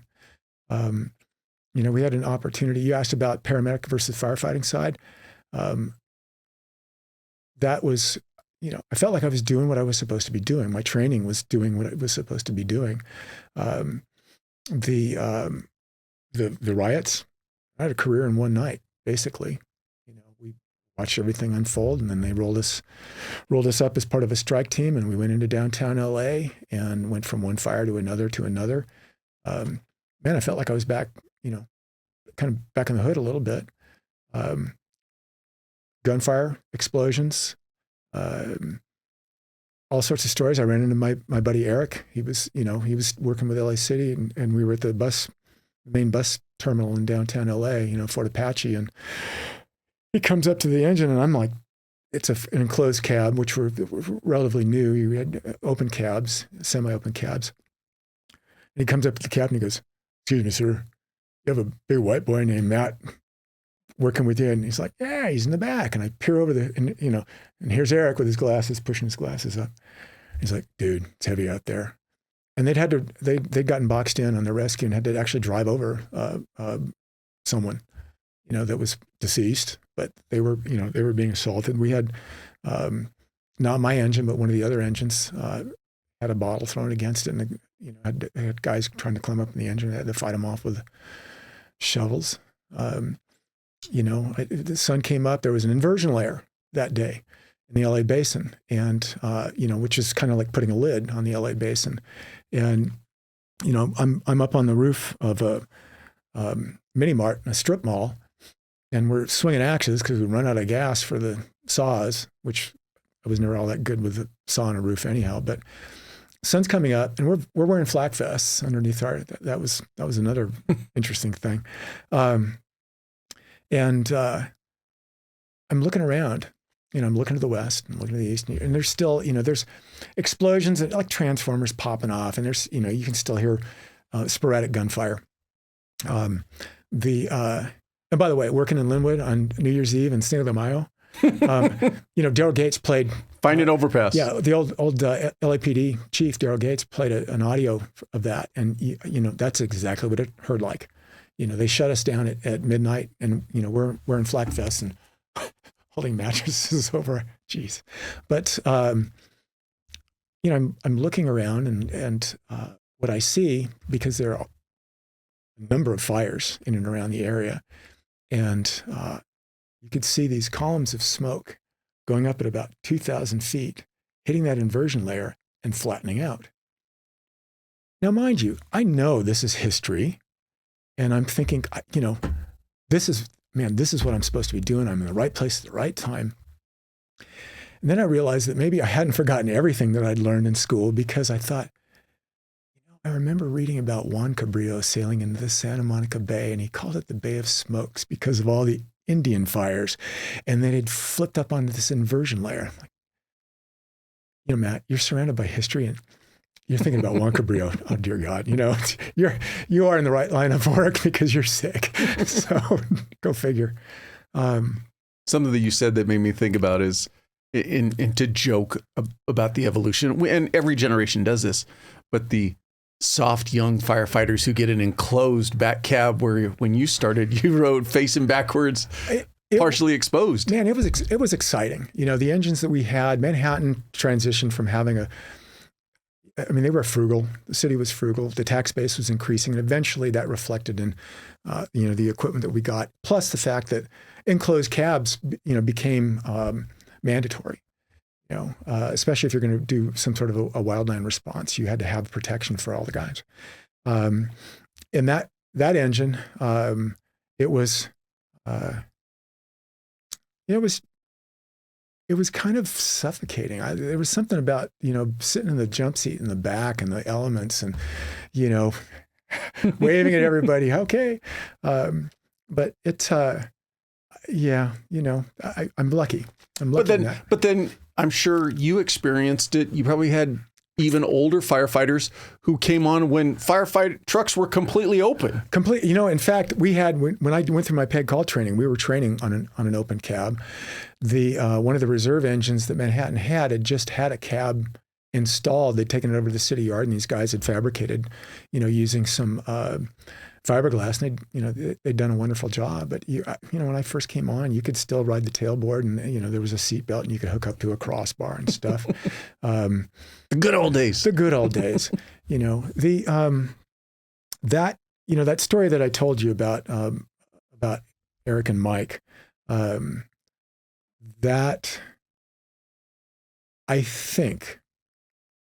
Because I told you, I've told bits and pieces, but you just got the full volume of that. And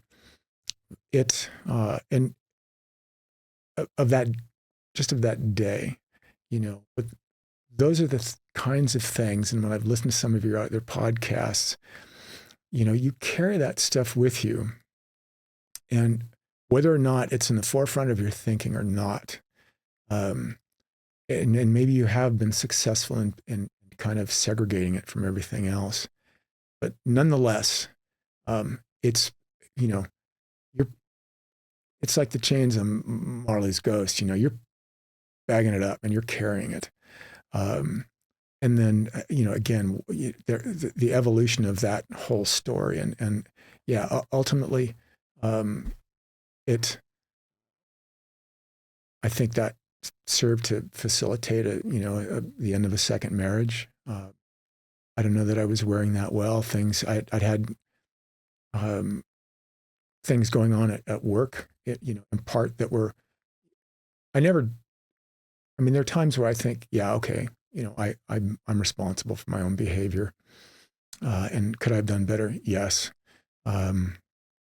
Things that bother me, and probably like a lot of other guys, I didn't use drugs, but I'd either drink or I would overeat, or I would drink and then overeat. And fitness was always a fallback for me, but I was able to overcome my fitness routine with consumption, where I would, gaining weight and putting a beating on my body. I think, there are a lot of things there. And you listening to one of your podcasts, you mentioned the idea that you don't always want to hear these guys that have had this, it's man, I've got the Midas touch, and I'm rolling through my career, and everything is falling into place, and what have you. And I'm probably as just kind of a generic example of how, no matter what it is you do, and in a small department in particular, is that can be a challenge. It's the best and the worst, because you really know all the guys, and you really know all the guys, and for me, man, I 7 years into my career, all of a sudden we had a couple of captain's openings, and nobody wanted to take the test for whatever reason. I think in part because at that time the captains had been segregated from our union, and they were their own folks. So whether or not you wanted to kind of go to the dark side in that fashion, but the city threatened to go outside, and you really want to keep, especially engine company level, that you want those to stay in house. So a bunch of us, our association board was like, come on, we've got to have a bunch of guys at least take the test. And there were two guys that, in particular, that were really the prime candidates. They'd been acting captains, and we figured that they would come out number one and number two, and who knows how everybody else is going to do.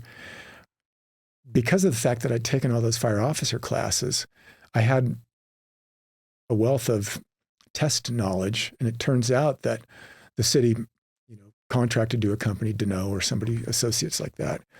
And lo and behold, the written test were all these questions that I'd seen not all that long ago on these various exams I'd taken for the classes. So I passed. I passed the written, and I was able to move on to the next phase. And at that particular test, there were 4 other components, and it was a cumulative score. Later on, you had to pass each one of those components. But ultimately I wound up coming out. There were 4 of us that passed, and the guy that came out number 1 was one of the 2 guys that figured to become a captain. The guy that came out number 4 was one of the 2 guys. And in between were myself, where I'd taken these fire officer classes, but I'd done nothing else to become a captain. And then one other guy who had a college education, but I don't know that, he had some hazmat background, but, and we had a new fire chief. The new fire chief opted to not consult the captains. We didn't have battalion chiefs. The captains were these super captains. And he changed the order of, that's the word I'm searching for, but the upshot of it was he'd gone out of the norm, and hadn't really pursued the norm.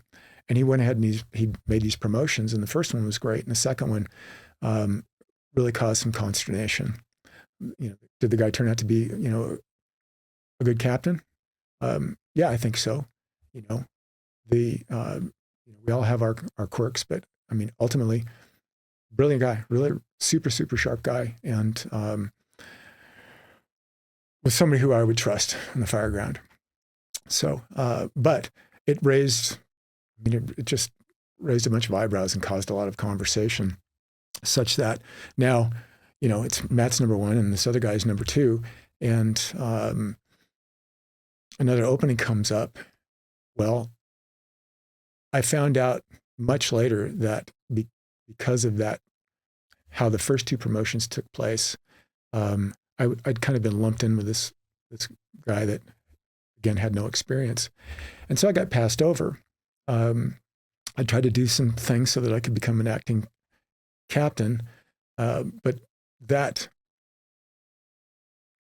was interesting. That didn't work out. And I was doing it by the book, but that was a learning experience as well. And once I got passed over, there was a stigma attached to that. And the new fire chief, for whatever reason, although he didn't know me particularly, I think, whatever his impression was of me, it wasn't because he'd had firsthand experience. And I didn't think that I really, I felt like I was okay with everybody else. Maybe not, you're not going to be told. And by the way, if you're looking for positive reinforcement, the fire service is not, that's not one place you're going to get it. So that, Well, you bring up a great point about the dynamics of, and I'm sure the veterans see this too. Within your team space, your firehouse. Yes. There were factions. There were probably people on your side who would say, man, he's going to make a great captain. Chief, you're making a wrong decision, bypassing him. And you're going to have the other half who's like, nope, number 4, he's the better option for it. That's the one thing that we have to get over is that's the politics of these organizations. You, unfortunately, are at the whim of who's in charge at the time of the testing. And not everybody who gets promoted is going to check all the boxes for every member of that organization. Yes. Yes. In my case, no matter what I did, and I figure that what's fair is if I accept 50% responsibility, not 51, not 49.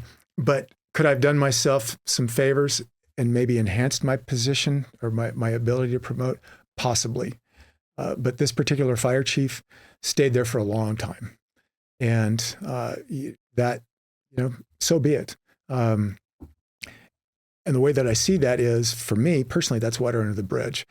Anybody else that's listening that is, early on in their career or whatever, what I would suggest is that you seek out advice, you do the best that you can with that, take notes, and do what you can to improve, but don't get to that point where you're chasing your own tail. There's nothing else you can do about that. In my case, what I saw was, well, I'm probably not going to be able to, promote at least while this fella's here. It didn't stop me from continuing to take the promotional exams, but that was probably me just being me and saying, you're not going to not see me on this test. But I think there, especially, with smaller departments, you don't have a lot of variety. There's not a lot of stuff, lateral stuff that you don't have an air squad, you don't have technical, USAR, whatever. You don't have different things that you can channel your energies into. So I felt like, and the reason why I wanted to promote was because, in what you discussed earlier, I wanted to take care of the guys. It wasn't because I needed to. It wasn't an ego thing. I didn't need the money. It was just the fact that that's how I felt. Nothing has changed to me in that respect. So do I think that maybe the department lost out in that, fashion?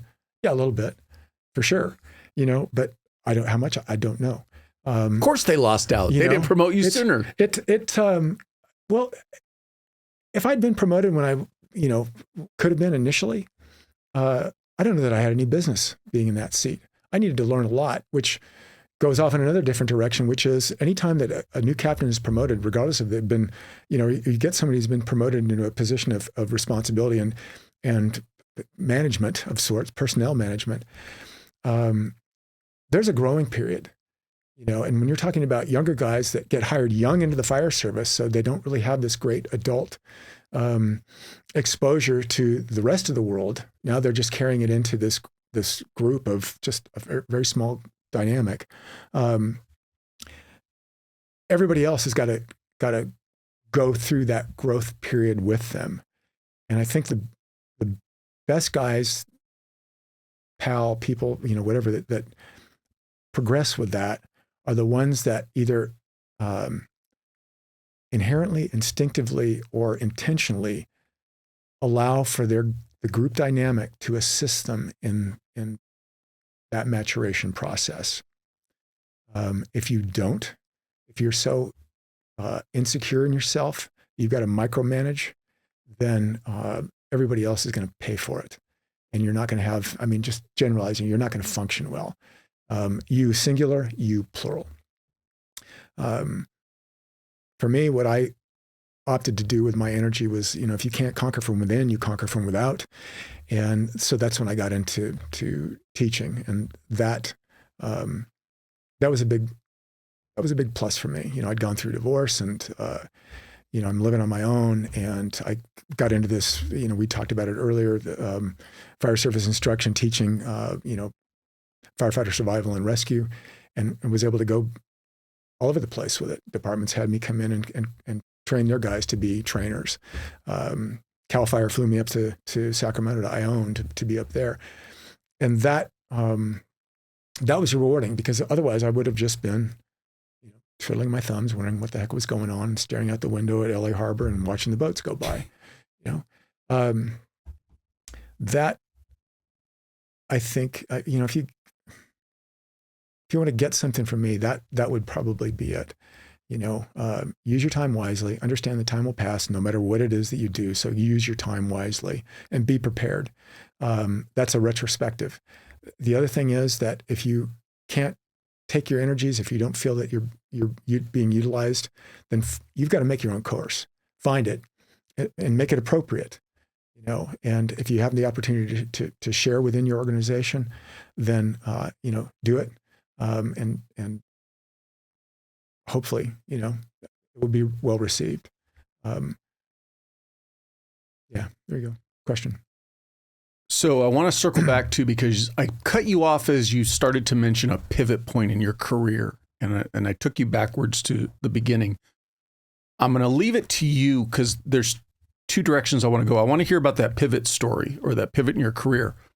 But what's immediately coming to my mind is 7 years in, take the test for captain, get bypassed on it.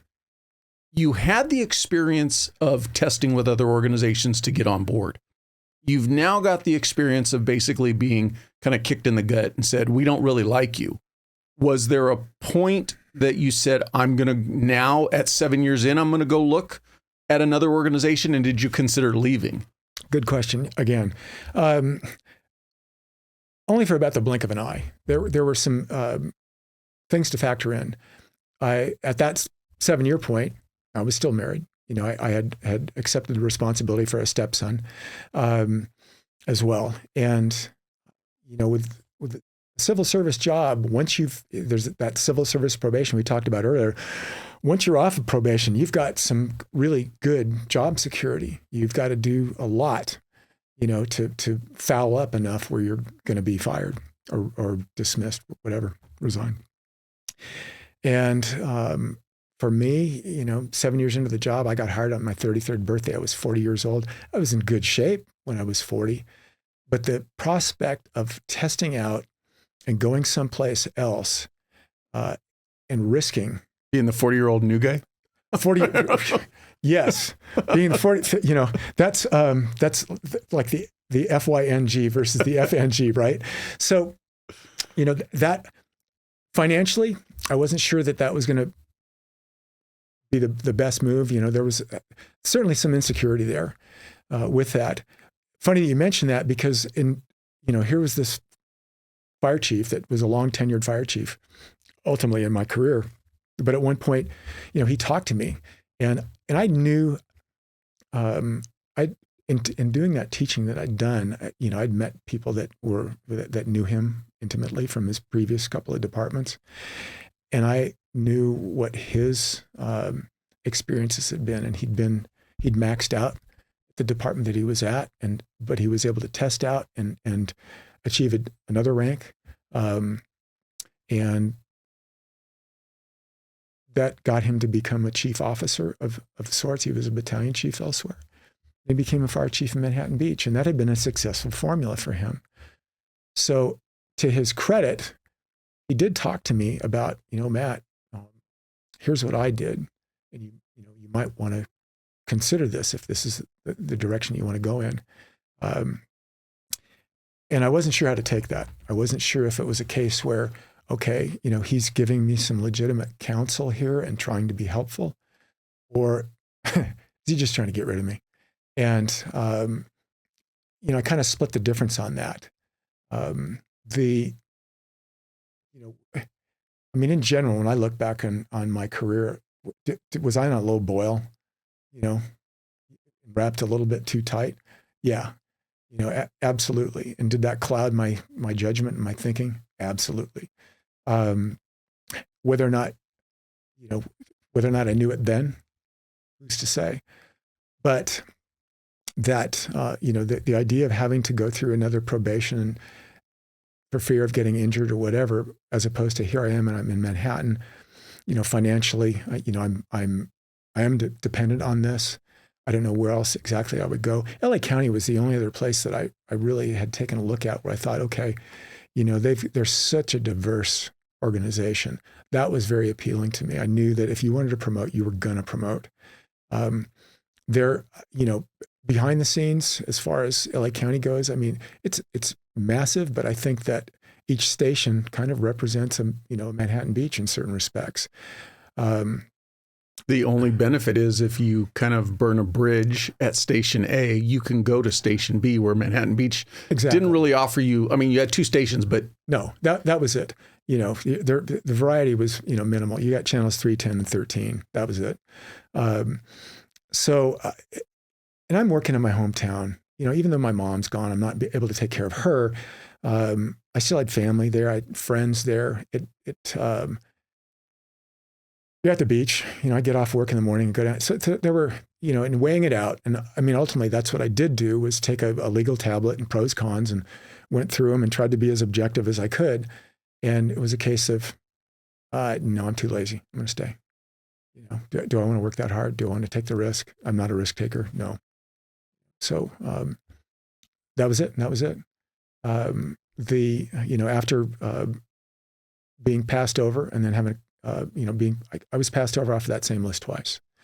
And I knew that I needed to do something different. And so when opportunities presented themselves, as limited as they were, I was lucky I got into teaching like that. At the time, Manhattan Beach had a fire marshal, which was a captain spot, and a fire inspector, which was either a fire apparatus engineer spot or a firefighter-paramedic could move into that. And what you got out of that was a 40-hour work week and autonomy. And you were still, it was 410s, you were still in a position where if you wanted to pick up an overtime shift, you could. And I definitely needed to do something different. Nobody else was interested in going to that spot. They all wanted to stay on the floor. And I thought, okay, fine. I talked to the fire chief. Great. So I was able to do TDY was the fire inspector for 2 years. And having the autonomy, learning, seeing what you were furnished with was the opportunity to get to know the city in a fashion that other guys didn't get to. You could do good PR work, both with the city hall and with the city itself. You were representing the fire department in, going in and doing business inspections. You understand building construction, got a better look at water supply, whatever. And something unique to Manhattan Beach, which, even though it's a small beach community, it really is it's a small town with big city challenges. A lot of the target hazards that existed in Manhattan Beach were nothing that two engineers and a rescue were going to be able to keep track of. And that included 15 sound stages on the east side of Manhattan Beach, where there was quite a bit of production that was going on. There were, CSI Miami, Manhattan Beach, filmed in Manhattan Beach. David E. Kelly was out there, Boston Legal, Boston Public, Ally McBeal. And the fire inspector was expected to devote about 50% of their time towards, going out there, liaising as the point from the city, making sure that, production companies were operating safely, issuing permits. That was one of the very few revenue generating situations was, our interaction, the city's relationship with, with the studios. And it beat the heck out of, at that point in time, just sitting on the rescue, going to the hospital, just, repeat, do the same thing every day. And it was revitalizing. There were meetings that I needed to attend. I was going and interacting with guys from other departments in and around the LA area where they were doing filming studios, sound stages, and stuff like that. And it I won't say it got my career back on track, whatever that track was, but it gave you a break for sure. So you're saying stuff that I really hope somebody listening is really seeing the bigger picture of what you're talking about. Every one of us, fire, law enforcement, we work for departments, agencies, whatever, big, small. But at the end of the day, like you said, they all boil down to basically the same thing. If you're in positions, you're getting passed over, whatever it is, you've got a stink on you. You need to take a little bit of responsibility, look in the mirror and go, okay, what did I bring to the table? Like you said, I was probably running on a slow boil. You never self-judge yourself as harsh as you probably really should. Where I'm going with this though is if you would have listened to the other guys in the firehouse, none of them wanted that assignment. None of them stepped up themselves to take that assignment. And if you could have, to a degree, taken the wrong advice, you wouldn't have put in for it. Where I'm going a long way around this is sometimes that's what you need to do. Go do that assignment that nobody wants to do. Go do that thing that everybody's going, what are you going to go do that for? Because you never know what kind of reset it's going to be for you on the big picture. Yes. The, it provided me with an opportunity to reset in that fashion. And I did it twice. I was able to rotate back in again towards the very end of my career. But there were things that came out of that where, especially having to do with the studios, where I was given an opportunity to involve the other shifts and walk them around and talk them through stuff and show them things. And there was education to be had on their part. They get an opportunity to see stuff and taste stuff where they're not going in the middle of the night, and it wasn't like they all had to sign, confidentiality agreements to go on set because of implied consent, right? So, but it was something where, I think Matt's, maybe he's got this stuff dialed. Okay, right on. But going back to the idea of why I wanted to promote in the first place, I'm able to take care of the guys. And so, by hook or by crook, one way or another. Coming out of that, I was ready to, I trained up again physically. I was ready to go, firefighting, brush fires, whatever the heck else like that. That that kind of set the stage. I had momentum, and okay, well, what else? What else is out there? And I got a divorce, and so my health was suffering from that relationship. I wasn't going anywhere. And my family knew it. So that firefighters, police, first responders in general, I think we're all susceptible to that. Unless your spouse is someone who is involved in an occupation where they can relate. I wasn't going home and talking to my wife. She had a completely different agenda. She was a professional volleyball player, and that was her interest. Period. End of sentence. So for 4 years, I was just by myself, orbiting, and it was the first time I'd ever been on my own. Okay, well, I've got to make the best of that. See what I can do, see what I can learn. Eventually, I remarried, and my wife, Leilani, I'd been with her for 20 years. She, a couple of years older than me, and a saint, because when we got together, I was raw, and I don't know that I want to say that I was broken, but I was as hypersensitive as I could have possibly have been for anything and everything. She's kind of the strong, silent type, and I would have been more one that would have, looked for communication, because I inherited a couple of kids with her, but they were in their 20s, and she'd been a single mom, so she was independent. And so, early on, that I think that was kind of a rough go, for both of us. And I give her a heck of a lot of credit for, putting up with someone who, had experienced stuff at work. And you don't, some of the things that I had gone through, my friends passing, the kind of the rough spots of this marriage that I was in, you don't want to go to the fire service and you to go to work in the fire station and expect that to be your sanctuary. That's, rare is the case. But the, pivoting, well, I probably, I pivoted and I stopped, pivoted again and stopped. And, but I, really kind of, the salvation there was marrying my wife. I'd known her for quite a while, but the situation really hadn't been ideal. I didn't want to raise anybody else's kids. I'd already done that.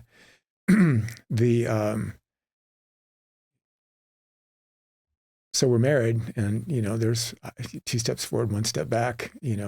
And in retrospect, man, that was all on me. I needed to try to figure out what she wanted, what I could do to fit in properly, in this situation, which makes me think of something, and that is that when I was, was on my own, I'd gone through this divorce, and that was before there was really any sort of, especially focus, for first responders in terms of, mental wellness and health and counseling. I think, PTSD, or PTS now is viewed in a much different light. We'd identified it, we, whomever at that point in time, but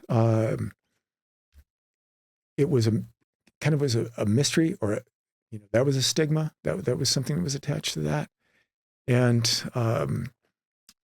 I had this battalion chief who said, man, God bless his heart. He wasn't like my Dutch uncle or my rabbi, but he did look out after me. And he said, I've been down that road. The city's got an employee assistance program, EAP program. Why don't you utilize that and see if you can go talk to somebody? Well, I was raised in a house where you didn't share, you didn't talk to anybody about any stuff like that. So, okay. Well, you definitely need to talk about your emotions. God, no. I can bitch and moan, and with the best of them, I'm not talking about my emotions. On the money. Absolutely on the money. So this was, I look back on this now and I feel terrible, but this was my experience. I went through the AP program and they set me up with, I don't know if she was a psychologist or a counselor or whatever, but, I make an appointment and I go, and it's, like Manhattan adjacent. So this person, if she lives close by, she's either, in Manhattan by then was running in Hermosa and whatever that. And I sat down and I said, well, I don't know what I'm supposed to do here. What do you want me to do? And she said, well, just pick something you want to talk about. And I'm like, well, I don't, what do I want to talk about? I don't know, okay, well, here we go. And so I just started describing relationship, portions of that story that I told you, and some of the fallout that came from it that I'm not going to discuss with you. And I'm looking at this woman, and she's sitting upright. She's got her notepad, and she's taking notes. This is an hour-long session. And as I'm watching her, she's shrinking, shriveling, getting smaller and smaller. Her head's down, and she's looking up at me like that.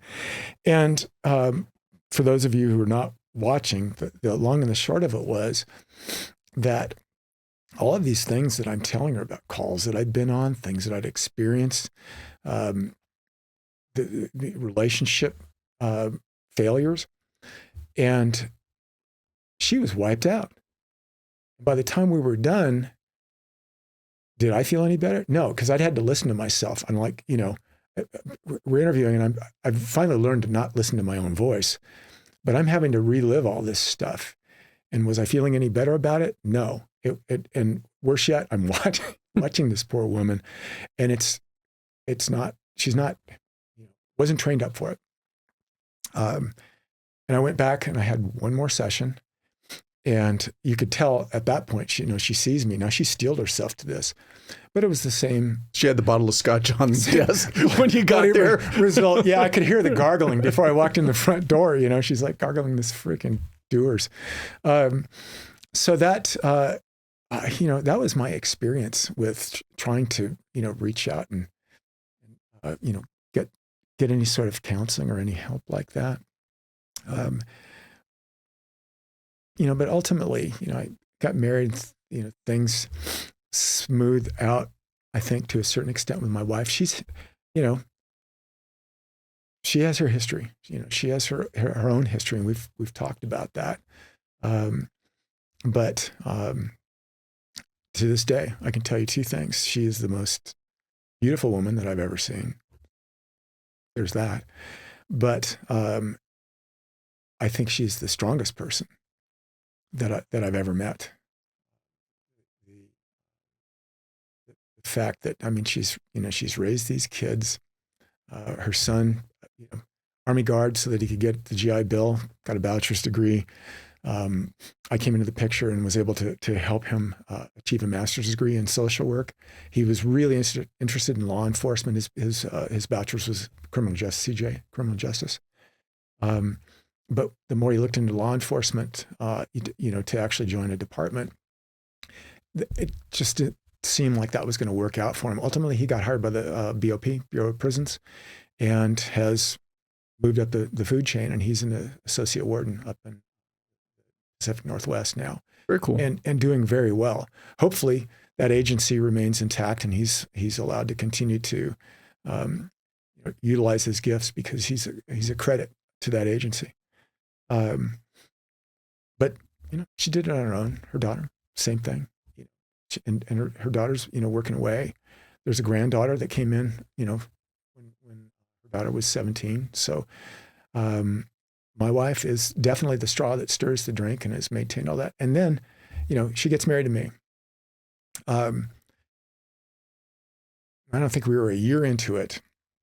And, I'd been pretty healthy. I'd had knee surgery, but that was nothing. And all of a sudden, my lower back, my lumbar spine goes. And, I'm on the job. I go home. I'm, restless with pain. And the next thing I know, I get this, knife into my lower back. And it's, I had been in bed and I had to move over to a recliner. I couldn't get comfortable. And it launches me out of the recliner. I'm lying there on my stomach and just, 10 on 10 pain, trying to figure out what to do. And I don't want to wake up my wife because, I'm still new. I'm a novelty. And now it's like, dear God, she's got to work the next morning. Ultimately, dial 911. My own guys had to come and carry me out of the house. One of the two guys that had to carry me out of the house was on the lower end of that backboard, and he has now had multiple lower back surgeries and blames me every step of the way.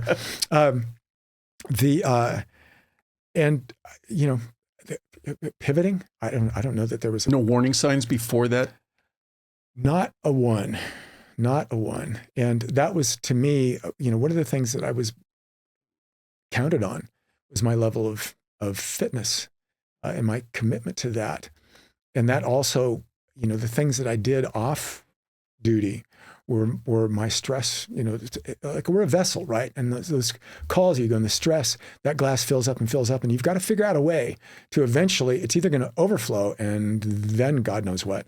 But it doesn't just spill over, it usually explodes. Explodes. Yes, absolutely.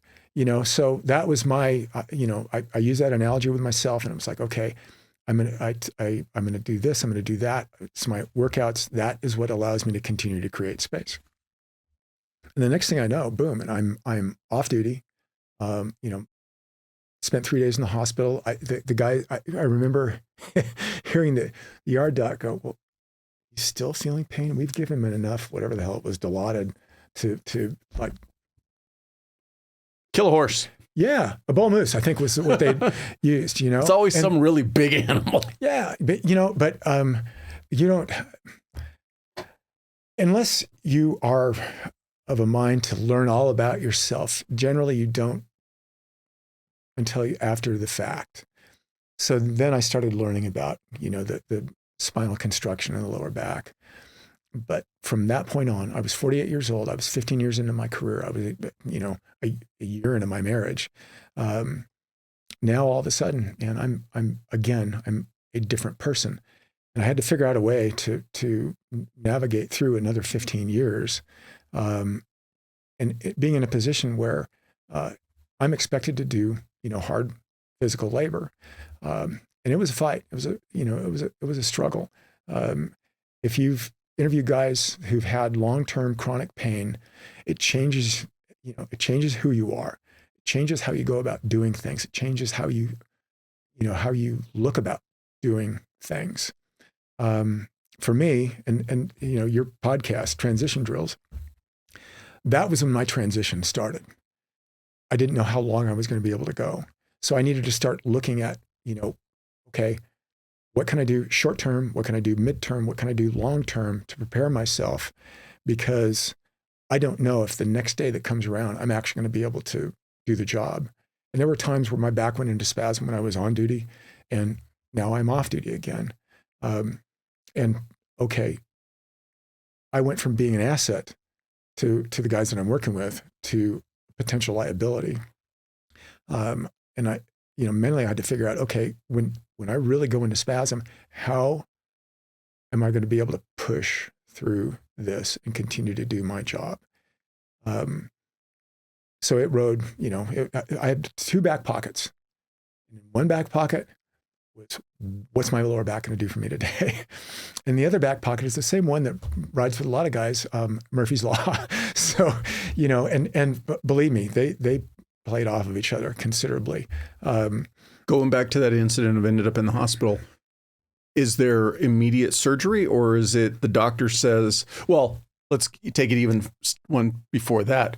What ended up being the issue with your back? And then was surgery a recommendation, or, hey, no, you just strengthen your back kind of deal?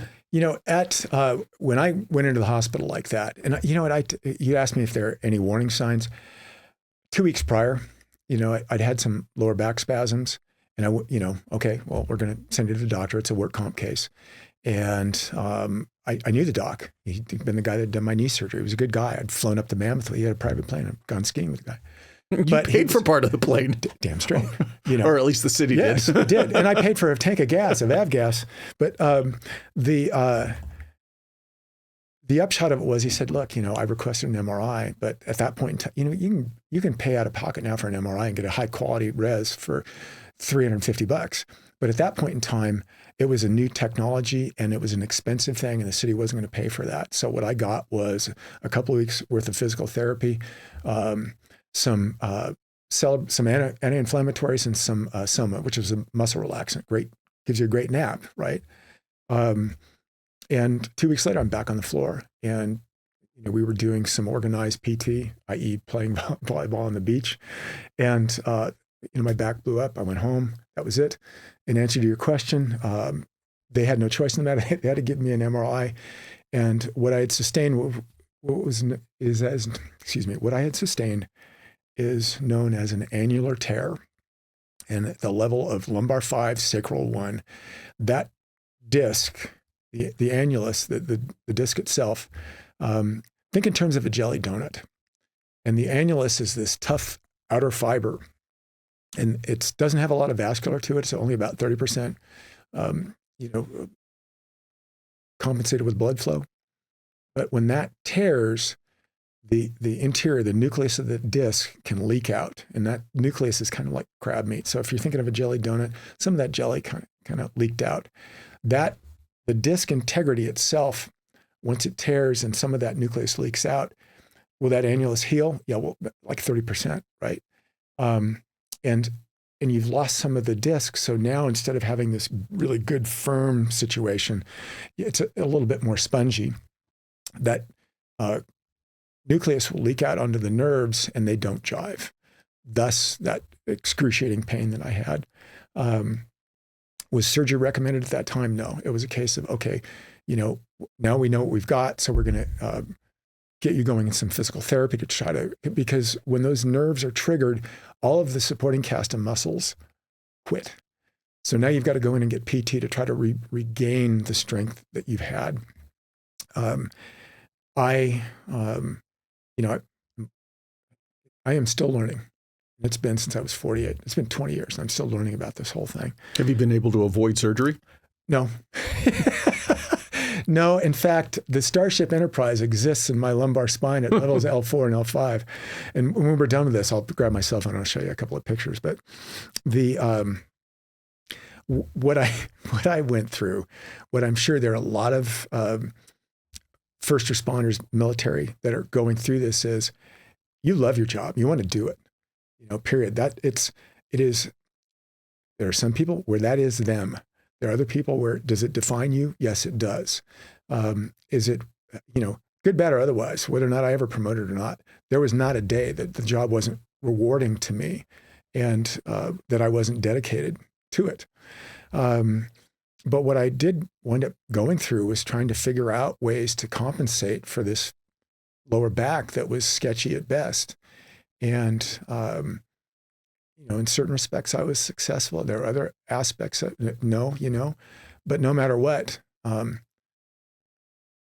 every day for that last 15 years, my lower back ached. And every day I wasn't sure whether or not I was going to get that charge. So when it was going to come. Yes. And, you can't, no matter how hard you try, you're not going to not be somewhere aware of it, maybe fully or otherwise. So then that translates to your sympathetic nervous system. And what is it doing to yourself, to your body? I'd already been diagnosed as being hypertensive 3 years into my career. So now I've got these jets of, adrenaline that are continuing to flow through. I'm on meds for hypertension and, hopefully, having to increase those a little bit as time goes on. And when you take those medications, do they have adverse effects as well as the positive effects? Yeah, absolutely. Does your, thin skin, whatever the heck else, relative to the back, and I'll take you through that quickly, but then drop back because I think one of the things that you advertise or speak to well of is something.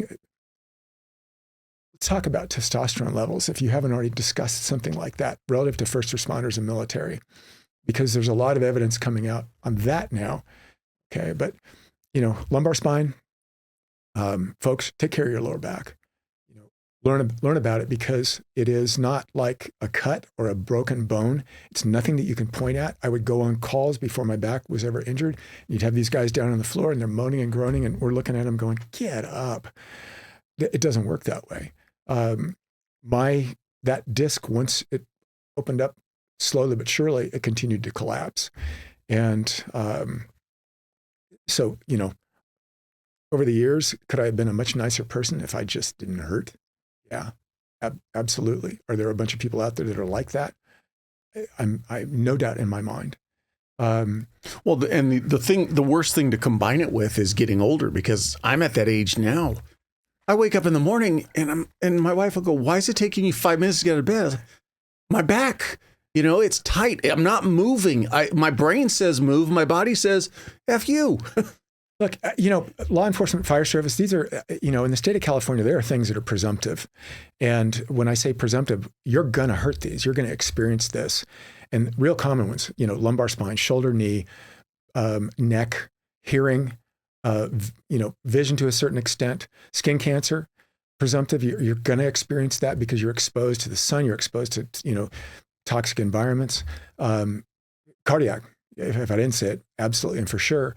And, interesting thing, because of job stressors, one of the things that we do commonly, you may as well, is you grind your teeth. It's referred to as bruxation. And there's some stuff that's going on where, they're taking a look at that and going, yeah, you know what? I think this is going to fall into the realm of a presumptive injury as well. In my case, towards the end of my career, my back was getting, worse and worse. I was having more episodes of at least low-grade spasm. And then I'd gone into the Fire Prevention Bureau again, 2016 to 2018. And when I came out, my 30, because the watermark is 30 years to reach your maximum retirement. So for me, that was going to be 2019. And I came out and I was still in pretty good shape. By the way, what saved my lower back, I couldn't do anything for a long time, but I took up stand-up paddling. And I wasn't sure if I could do it or not, but I was able to. And it wasn't perfect, but what I can tell you is that for me, that core activity really solidified as much as I was going to get my core and provided support for my lower back. And then, you're out on the water and it's rhythmic and you're doing something else. And for me, there was peace and there was quiet with that. Plus it was a kick-ass workout, so I would get done doing an hour's paddle and I'm solid and I'm feeling very good about things. And I would carry that one home. My wife won't let me go paddle boarding again. She took me out. Did you? She took me out with a group of her friends out to Back Bay. Yeah. We're coming back in and we're going straight into a headwind. Yeah. And, I'm 6'1", 220, and I'm like a giant sail. Yes, you are. And so I get to a point where I stop standing up. I'm on my knees and I'm still feel like I'm going back. I finally get to shore, drag the board up, throw the paddle down. F this. All of her friends are looking like, what's wrong with him? Yep, absolutely. And, especially if it's your first experience, guys fight things, catch your stance and we're locked in. Women tend to just go with the flow and they don't fight it. And their learning curve is considerably shorter and far less dynamic than ours in that sport. But, if you haven't tried it, go for it. I know that like Wounded Warrior Foundation, they have surf camps that they put on and for the same reason, because when you're on the water, it's rhythmic. There's movements there that you're not going to experience anyplace else. So that, give it a try. Find a way. Lake, ocean, whatever. Make it a secluded place, where you can, learn carefully and intelligently, but and such that you don't put yourself off to it. my lower back, I came out of the bureau and I'd been running stairs with a vest on, whatever I needed to do, because things really changed. And we were going on these, wildlands, strike team responses. We're gone for 2 weeks, 3 weeks, a month, whatever. And I'm now, I'm 60 at that point in time. And I'm looking around thinking, okay, well, I can hang, I can do this. I don't know if I can do it, over a long period of time and sustain the same level of performance. But, I would look at these younger guys, because I was the oldest guy there by a bunch, and thinking, yeah, you know what, I'm good to go. 57 years old, and the fire chief decided that we needed to have this surf rescue program that one of your previous interviewees alluded to. And I was part of that, putting that program together. And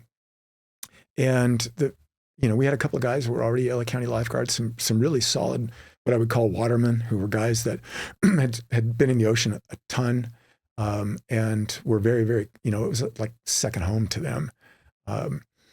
And the fire chief decided that, we're going to send a couple of guys up to the Central Coast to take this surf rescue class. And he took the youngest guy and the oldest guy, and it was a hoot. We did ins and outs, and surf was big, paddleboards, whatever the heck else.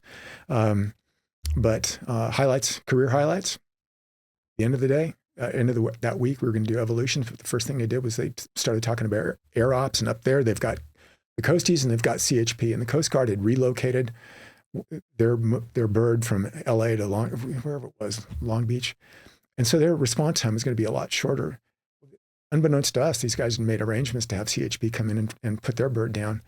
And so and all the guys that are up there taking the class are primarily Central Coast guys, where they've got to utilize it. They don't have the luxury of LA County Fire and LA County lifeguards. So my partner and I are standing there, and they're talking, the crew chief is talking about David arm and, lift capabilities and whatever the heck else. And then and we're all standing there, we're in our wetsuits, it's freaking 45 degrees, it's cold. And the guy says, well, how many of you have ever done a helocast?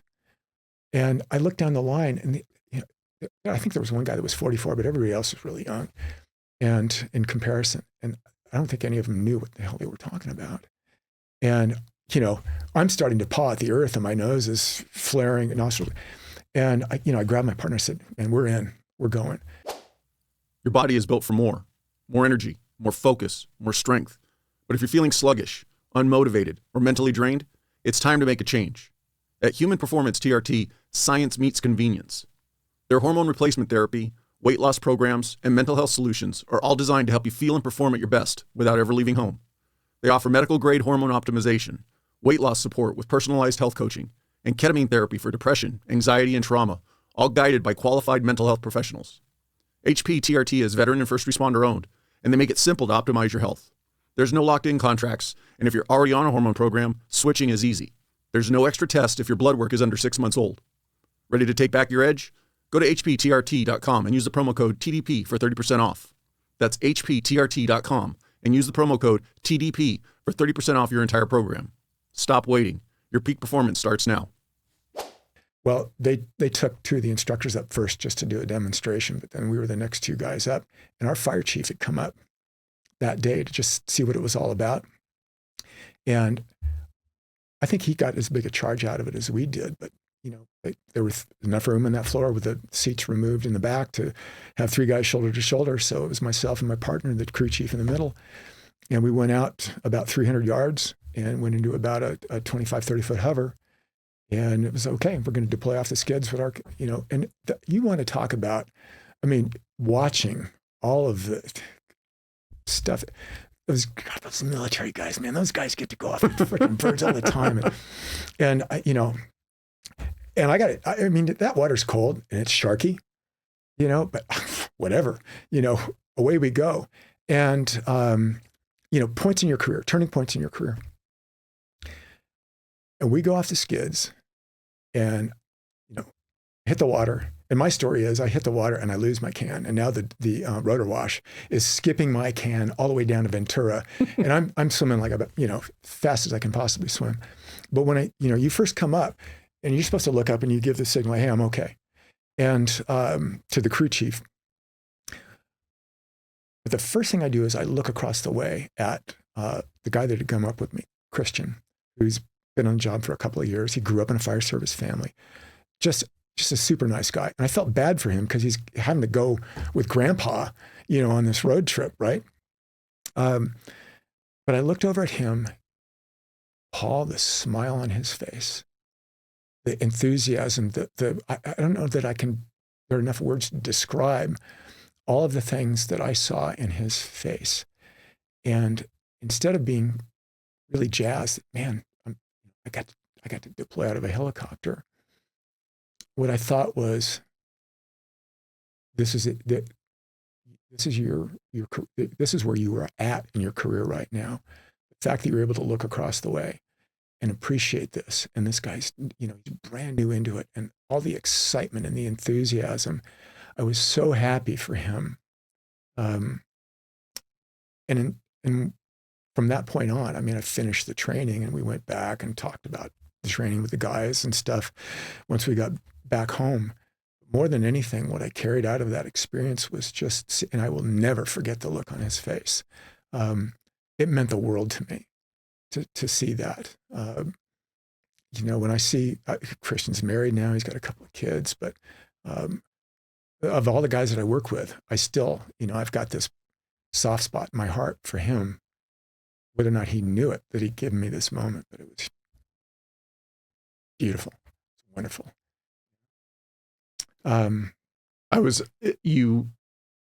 You basically said kind of what I was thinking, but I was thinking you were going to go a little further with it and be like, you took it as a moment of almost pride. Look at what he's experiencing, and I get to do it with him. Yes.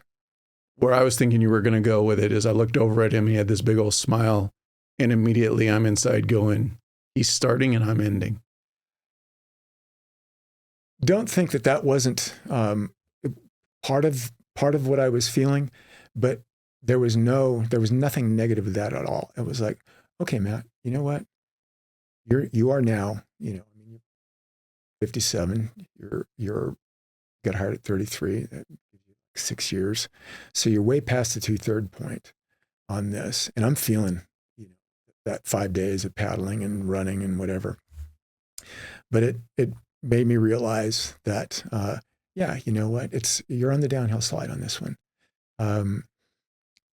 Things, when you talk about transitioning, those you get moments like that, and it makes you start thinking about that.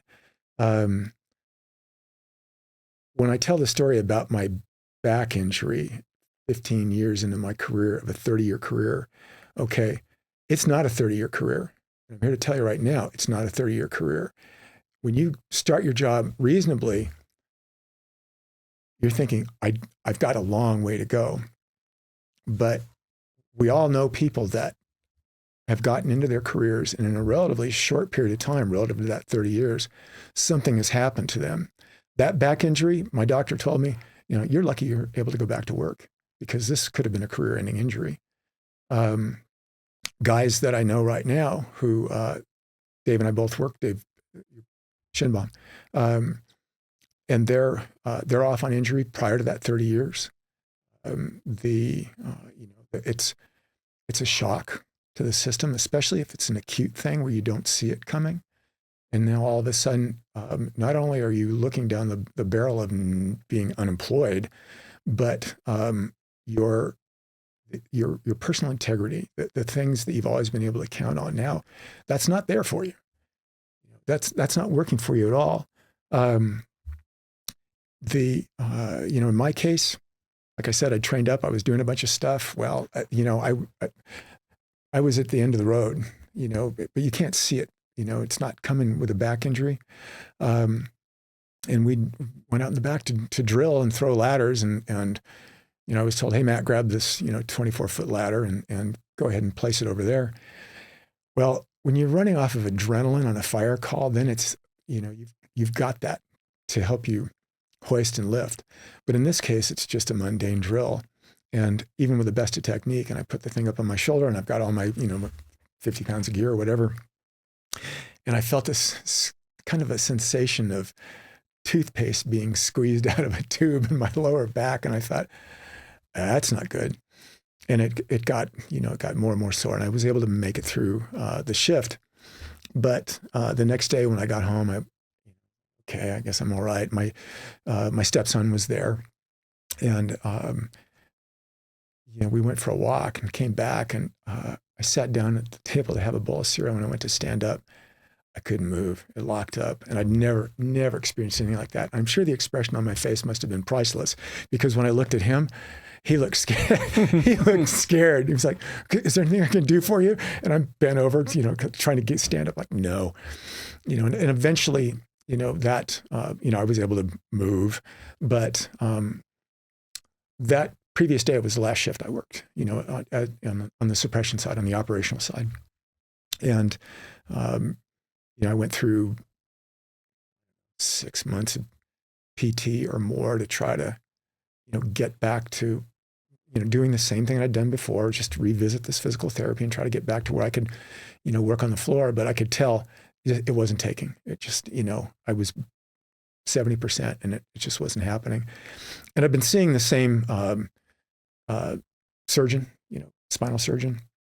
And we went in to talk with him again. And he said, well, you've suffered with this long enough. Here's your MRI. This is what's going on. There's a term, but it's, the affectionately abbreviated as spondylolisthesis, where your vertebrae, the two bones that are on either side of your disc, start to, the disc has collapsed. Now those bones are coming together and clicking like points on an old car. And they're pinching nerves. And, that's where I was at. I'd lost an inch in height. So he said, this is your option. You can go in and get this fused, and here's what the fusion entails. But you really shouldn't work after that. Okay. Well, I got to that point where I was very close to, hitting that 30-year mark. And I wasn't looking forward to having a major surgery, but if it was going to help, and, the discs above, although they had some wear, looked like they were still, reasonable. So, my anniversary date for that 30 years was, August the 8th of 2019. I went in and had lumbar fusion surgery on August the 13th. Happy anniversary. Yep, that's it. Your recovery on that. But quickly, within a couple of weeks, I was back in his office, pain-free for the first time in 15 years. With the PT, with that physical therapy, that was like prehab, and I knew I was going to go in and have this back surgery. So I was like, okay, well, I'm just going to kill it. I'm going to, whatever cardio I can do, weight training, whatever strength. And it paid off because my recovery was rapid. They still allow a full year for that kind of a, lumbar fusion, disc replacement. But when I went in, he looked at me, he goes, what follow-up is this? Has it been, a month and a half? I said, no, man, it's been 2 weeks. Holy cow, because they give you a flak vest to wear and whatever. But I felt great. All the side symptoms, the, distal neuropathy in my feet had subsided. It was, it just couldn't have been any better. And so, I'm not going to go back on the floor, but he goes, you've got a year to recover on this. Do you want me to just write you off? And because I was going to retire. And I said, I'd really like to go back. I've got some unfinished business here. I can go back in an administrative spot and, help out the guy that replaced me as the fire inspector. And he goes, are you sure you want to do that? And I'm like, yeah, I think I'm good to go. I can be careful with this. So after 6 months post-surgery, I went back to work, and within about 2 months, I had the surgery in August. So figure 6 months, February of 2020, this thing happened in our country. The pandemic hit, and I'm 64 years old at that point in time. I hadn't quite hit that 65-year mark where they would say, yeah, you're you're at risk. And the then fire chief, he as opposed to sending me home, because everybody else in the city went home except for the fire service, I was assigned as the liaison to the senior community in the city of Manhattan Beach. Like, It's all you can relate to them. man, I had my probation extended when I started my career, and now I'm going out the back door. Where's my silver wig? But it's priceless. I did that. You could see no end in sight for this. So I opted to, retire in October of 2020 and close it out. The postscript to the whole back thing is that it turns out those discs above. I mean, Paul, I had a moment where I'd retired, and when you get up in the morning and your back's sore and whatever else. A long time ago, I started going into a jacuzzi every morning. 10 minutes, bring up the deep muscle temperature, lube dessert fittings, and get at it. And I'd retired, and even though the pandemic was going on and you couldn't go anywhere and do anything, I'm sitting in my jacuzzi and I'm pain-free, and I'd made it out the back end of the tunnel, and it was the happiest moment that I'd had in forever. And then I made the mistake of telling my wife that, and I'm joking about it, but the fact of the matter is, she's still working. And that kind of leads into what I'm sure a number of your other interviewees have alluded to, Dave in particular, Shinbaum. And that is, now you've got to go home and you're there all the time. And for my wife that transition wasn't mine. It was hers. You think about in fire service career, and we changed our schedule from a what they called a Kelly or a 3-4 to a 48-96, where you go to work minimum 48 hours and you go home for 4. No matter what, that's a 56-hour work week. When we did that change, one of the other things that was offered up was that previously you can only have 1 or 2 guys off per shift. It was controlling the overtime. But now we've made this shift, and we're going to, from a minimum manning to a constant manning, we shifted employees around and created battalion chief spots. And fellas, if you want to take a day off, you can take that day off so long as you can get somebody to cover. Okay, beauty. What that meant is that now all of a sudden, there's going to be overtime available. And if somebody gets hurt, you're going to work that. Excuse me. So instead of having to work 2 jobs, now you can cover yourself by working 1 job if you're willing to work these additional days, which means that you're going to be at work a lot more. You earn vacation at a certain rate. So, unless you're swapping a shift with a guy, if you're using vacation, you might use 5 or 6 of those 24-hour days per annum.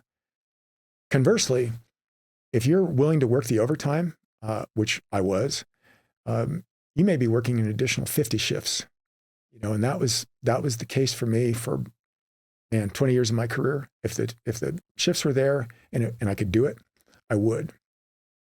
So bare minimum in a 30-year career, you're looking at 10 24-hour shifts per month. Okay, or a total of 120 shifts per year. And when you play it out like that, ultimately, if you're doing the math, in your 30-year career, you have spent a minimum solid 10 years of your life at the fire station. 10 full years that you're, and my wife got me for the last half of my career. So she only got 5 years without me. Now that's bare minimum, not including all the overtime. So when I come home and I'm telling her, God, this is the best that I've ever felt, she knows I'm going to be home all the time. And that transition is still taking place. I've been retired now for 5 years. Every day, because she's a dental hygienist. She works with people. She's comes home. She's tired. And I would tell your listeners that is something that it's not just like reconnecting. It's being aware of your presence and the fact that maybe she wants to come home and just be by herself and be able to breathe, and do an Al Bundy and sit down on the couch. That was aware of that. Transitioning. So I retire and my back's good. Well, it was too good because I really, I went at it. Pandemic, we can't go anyplace, but I've got a spinning bike, so I can pull that out and I can, ride hard. And I had dumbbells, and I'm lifting. Where I should have been, if I was lifting, I probably should have been using machines that provided some sort of stability. I'm doing push-ups on a Bosu ball and whatever, because I think I'm pretty much bomb-proof. And that surgery lasted for about 1.5 years, and then boom, and I started to feel that same sensation of the toothpaste. And within a very short period of time, I was on my back in bed. I couldn't go anywhere. If I tried to move, it was really painful. I was embarrassed to go back to my back surgeon about that. Plug in for him, Rob Watkins, who's the Dodgers team physician, Rams team physician. Absolutely an incredibly talented individual surgically, but beyond that, his bedside manner, his approach to things, when you are at your lowest, is magnificent, because he is jovial and he is reassuring. And I walked into that office and I'm looking around, and there's all these pictures of athletes and performers, and these are all big time. They are revenue generators for their businesses, and it's in the best interest of their businesses to put them in the hands of the right people to get them back to work. And I'm thinking, well, I think I'm in the right place. And then you go farther deep into the office and you see law enforcement, you see fire guys. Here's a picture of 2 F-18s, flying in formation. These guys have done 800 traps in their careers, carrier landings, and blown their backs to high heaven. And then there's the white blouse with the Trident and SEAL Team 10. So, beauty. I was absolutely in the right spot. Work comp, you have to wait for, with a back injury like I had, you have to basically suck it up for 1 year and see if the thing will heal on its own. Mine didn't. So then I went in and had a disc replacement, L4, L5, which is the Starship Enterprise. And, I was right back at it. Prehab and then rehab, transitioning through all this. When I left the fire service, I'd had all this experience, working at the studios. I'd been approached to do basically the same thing in the private sector that I was doing in the public sector, and represent production companies and work with, the agencies where they were filming. I'd started to take OSHA classes that I needed to be able to do that. And my back blows up, the pandemic hits, and there's nothing, and I'm home, and, my wife's looking at me like, she's worried, and I don't blame her. The disc replacement took, for a while. I didn't do myself any favors, because when I'm recovering, I work really hard at it. So I had some episodes there, but it took a long time to figure out, months, to really kind of figure out what my performance envelope was and how to go about dealing with it, so that I didn't wind up, regenerating some of those symptoms. To that end, I wound up getting hired by UCLA to teach CPR. That I was losing. I'm grateful to that, because it gives me interaction. Even in this interview, there are times when I'm searching for words, because for a period of time there, I was so isolated that the only human contact that I was having was with my wife. And she, she's home, she's tired. She doesn't, she's a few words anyhow, but you need interaction. You need to be able to speak to someone. You need to be able to, utilize, your mind, stay active. You can read books, but whether or not that's going to help you is debatable. You need that interaction. You need to have that face-to-face. And teaching at UCLA is, that gave that to me. And I apologize because I'm going off on one tangent, but, backing up relative to the career, okay, well, things that you can do, I'm not going to be able to promote. I went into the Fire Prevention Bureau. I was able to teach. At age 55, we had an opportunity through the California State Firefighters Association and Chapman College in the city of Orange to go back and on scholarship work on bachelor's and master's degrees. So I applied to the program and graduated my bachelor's at age 57. I'd heard there were a couple of guys at work that liked to use this term, retired on duty. And there was no way in heck that I was going to be retired on duty. Going through and it doesn't make any difference what age you are. Being productive like that, getting your bachelor's degree. I would have gone on and gotten my master's degree, say for two things. One, we lost a scholarship. And two, I was so close to the end of my career, there wasn't anything that was going to be pertinent that I was going to be doing that justified the expense. But I certainly had the momentum into that.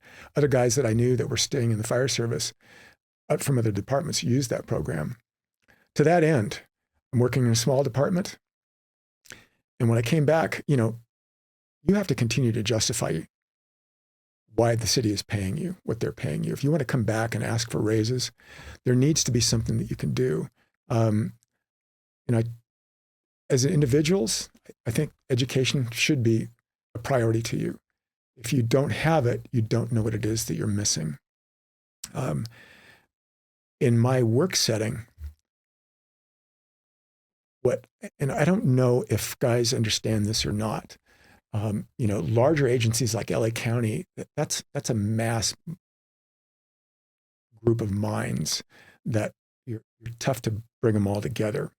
But in a 28, 29, 30, 31 person situation, what the Manhattan Beach Fire Department is a division of a business. And it's a non-revenue generating division of a business. You have the city council, out of the board of directors, you have the city manager who's basically functioning as a CEO.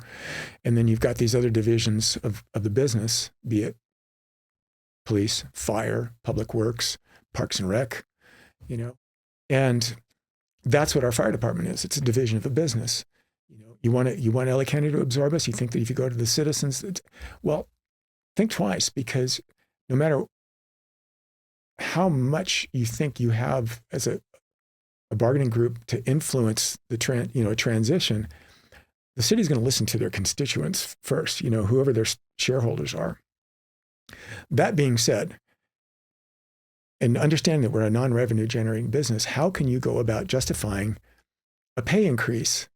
You've got these professional certifications, but let's take a look at the idea of representing the community that you're serving.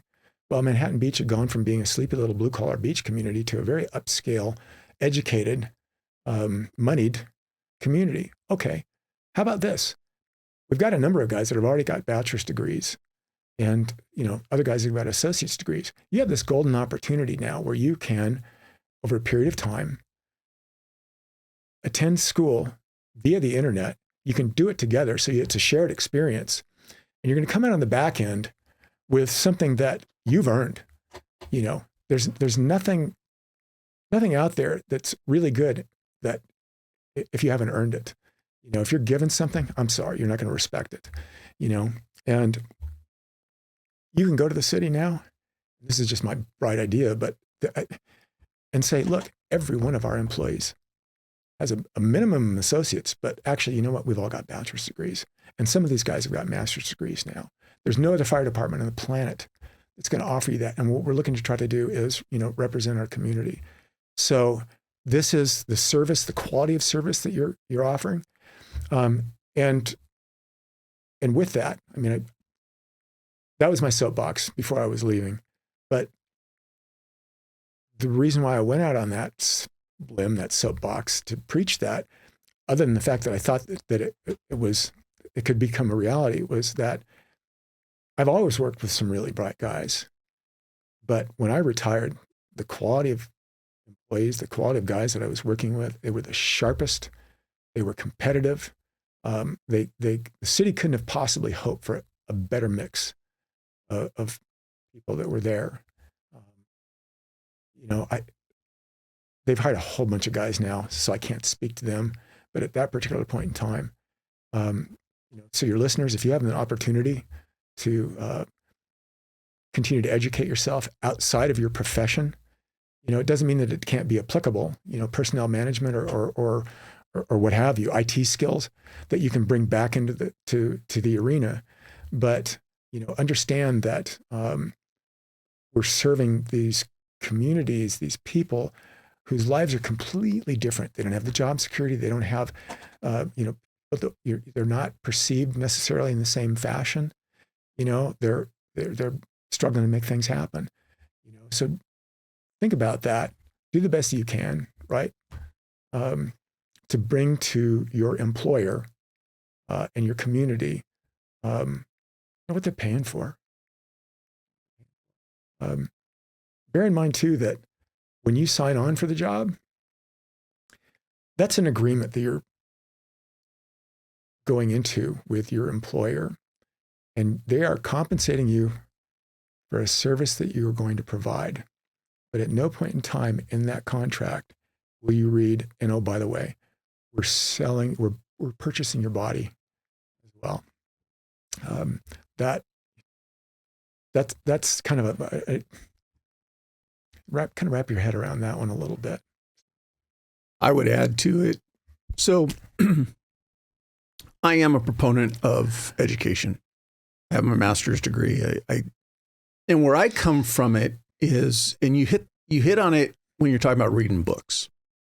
You can go read books. And this is not for the purpose of education. You could just read a book for the enjoyment of it, but a book doesn't push back against your thoughts.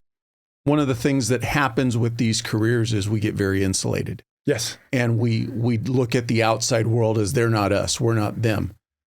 And I would say, and I've heard somebody say this recently, is one of the ancillary benefits of continuing your education is you constantly put yourself in an environment where you might get some pushback. Yes. You might have to interact with somebody else and exchange ideas, exchange thoughts, exchange opinions in a educational manner. So you get it's kind of this buffer benefit. Besides the fact, like you've already pointed out, today or tomorrow, you could have the plan to go 30 years and your back says, guess what? I've got a different plan. And if you haven't put anything in place to fall back on, now what do you do? Exactly. And when you're talking about that pushback, you made me think of something that we kind of started to touch on a little bit relative to, the generations that are coming into the fire service, generations that are coming to law enforcement, age of the individuals, starting relatively early age. And that is that when not everybody, it's not AYSO, not everybody's going to get a trophy. And if you receive a little pushback, if there's a little bit of, if you hit some corduroy versus silk, then ultimately, and it could be in small ways or greater ways, but it helps you start to develop some of life's coping skills. And that, to me, and the evolution of my career and watching the younger folks come on, maybe watching all the stuff that was going on in Vietnam helped me, other than my parents' influence. But, you're seeing stuff, you're understanding that the world's, it's a big place and it's not always that easy, as opposed to coming in and hey man, I'm 23 years old. I came to the Manhattan Beach Fire Department. I've got a great contract. I've got overtime that I can work. All of these things that are in place. That, I don't know how you go about establishing a situation where you can help people develop coping skills. I think that the idea of having a mental health and wellness program in place from the get-go so that it's not something that you utilize only when you're hurting, but instead, you receive this and it's just as much a part of your training as that paramedic education that you're getting, as the technical rescue training or whatever. I think in the fast pace society that we live in, I look at, I went in and talked to one of the guys not all that long ago, and he's kind of telling me, alluding to the fact that, we've got to put together this program because we've got, there's some guys that are hurting, and it could be just life. It could be the calls they're seeing, it could be the combination of, when we talk about the idea of a synergistic effect, 1 + 1 + 1 may equals 8, right? Versus 3. I heard a term, doom scrolling. And they're looking at their cell phones and they brought up a news app or whatever, but they're going through it, every story. And it sells, it's sensationalism, right? But, give me, where's the human interest story or something where it's something upbeat where you can see that life is actually a positive. And unfortunately, they're surrounded with this, and that information is disseminated so widely and rapidly. It worries me. That's a real challenge. You talked about wearing cameras. Well, we were seeing cell phones coming out, and you would run calls, and not only did guys have to learn about managing their social media accounts relative to what they would post, but then you were faced with the prospect of knowing that when you walked into a house or you were on a call, that something is, more than likely somebody's got a phone out and they're keeping out after you. Example, we had short story is we had a guy get nipped by a great white shark while he was training for this ocean swim. And it was on a hot weekend. Okay, so we go down there and we take care of the guy, and the word's out immediately. There are hundreds of people at the base of the Manhattan Pier, great white shark attack. And you can find that if you, KBC, you look that one up, and you'll see a recognizable face. But one of the guys that was on that call, a guy named Brian, he had been military intelligence. He was fluent in Russian. And so he'd actually spent a couple of years living in Russia. He's got great friends over there. We go on that call. He's on that call. Within 2 hours, he's getting text messages from his buddies in Russia saying, "Hey, we understood you had a great white shark attack." How fast did that go worldwide? And that's what these guys are dealing with now. That's rough. I can't even fathom what that would be like. You and I grew up with newspapers, and you read something, and you have an opportunity to process that information and come to possibly an informed decision. And if you want to share it with somebody else, you pick up the phone. So you're talking with one person, and it's a much slower and deliberate process. Well, and the other thing compounded with that, your social circle really kind of kept you in check. And so if you were young and you said something stupid, people would tell you, "Hey, that's stupid." Yes. If you said something that was positive, you might get, I get you. But your affirmations or your not confirmations, the counter to that was small, few numbers here and there. Now you post something, and if it's not accurate or if it's overly emotional, you've got the world feeding that. Mm-hmm. What you're feeling is correct. Yes. As opposed to maybe somebody just kind of pushing back and going, maybe not. Yeah. But the other thing compounding specifically for law enforcement. So you've now got body-worn camera that you mentioned CSI earlier, working for the DA's office over the last 10, 15 years. They've had to deal with the CSI TV show because now more juries want the CSI evidence on every single case. Not always there. You put a camera on an officer, there's that aspect. Your report better match that camera. But then you've now also got to make sure, is your report gonna match up what somebody standing a block away. Because now your phone, you don't have to be right on top of anybody. I mean, these phones can zoom in. So there's so many different aspects that, it's stress. Rapid process of thought here, and looking at your sweatshirt that says transition drill. Initially when I reached out to you, the reason why was because I thought I had some information that might be valuable to your listeners who are looking to retire, especially military. I don't know so much, maybe some, but certainly with, first responders, here in the state of California and elsewhere, the things that came to me. So I'm getting ready to retire, and my retirement system is the public employer retirement system, PERS. What I wound up doing was, and mind you, I'm looking to retire during the pandemic, right? So I had no clue what it was all about. There was nobody in my department other than a couple of guys that had retired that I could, we didn't have a retirement counselor. That was not something that was known. So now I'm really flying solo. City Hall is closed. I don't have anybody that I can talk to over there. Fortunately, I was able to reach out to some representatives from PERS and start to, I had one appointment with them before the pandemic hit, and I was able to kind of get some guidance. But, here you go. Here's the upshot of it. And that is that you've spent, in my case, it was 31 years as a full-time firefighter-paramedic. I had a paycheck coming in. My insurance was covered.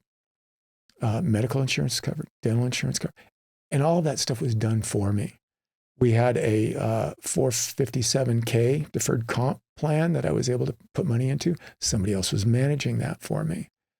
There are a lot of, I don't want to use the word perks, benefits, but there were a lot of things in general that were, that are a very distinct component in our lives, especially, as you become older, that were all being managed for me. I didn't have to think about any of that. And, I sit down with a PERS counselor and they're asking me questions. And by the way, there will always be questions that should be asked.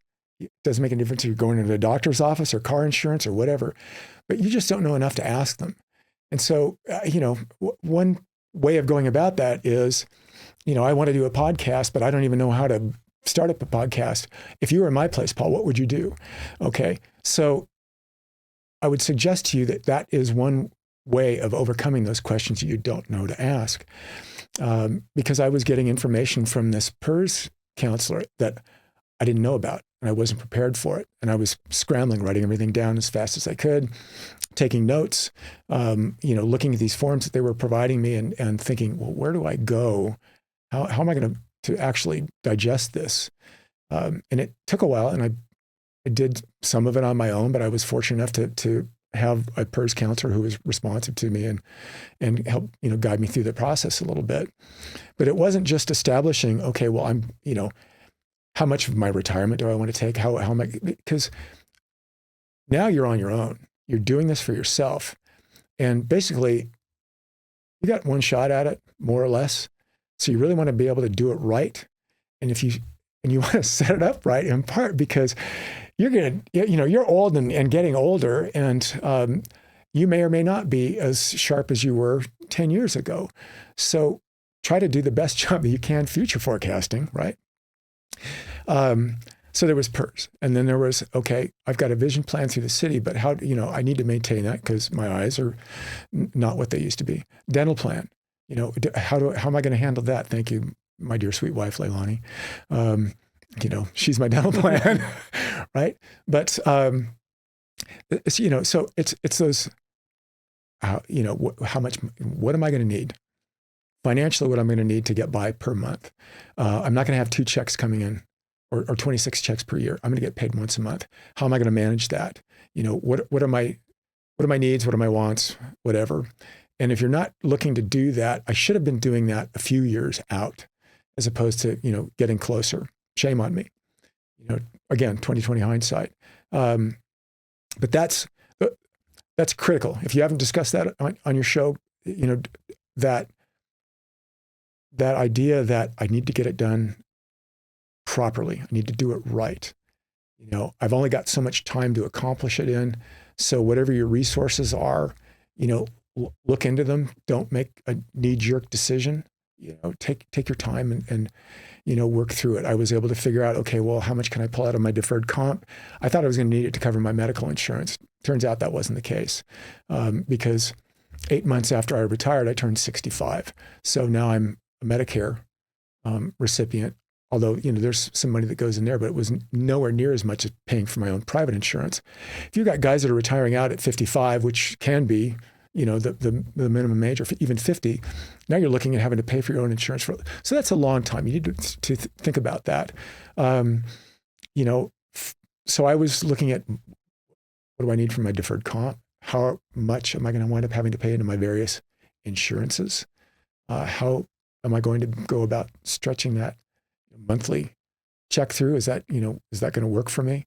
And how can I go about setting these things up so that I don't have to necessarily attend to them every month?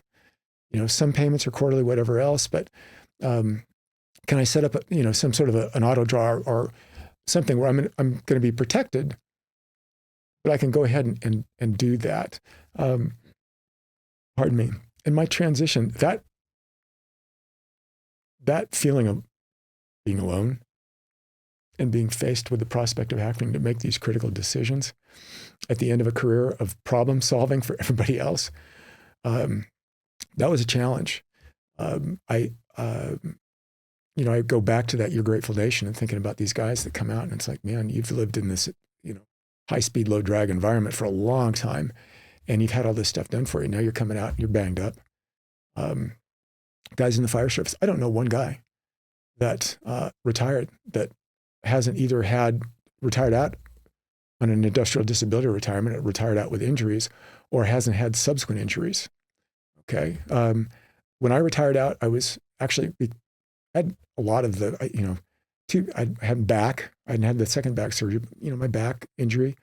I had a right knee. I told you I was 60, 61. I was asking myself, well, how long can you keep this up? How long can you stay the course on this physically and run with the rest of these guys?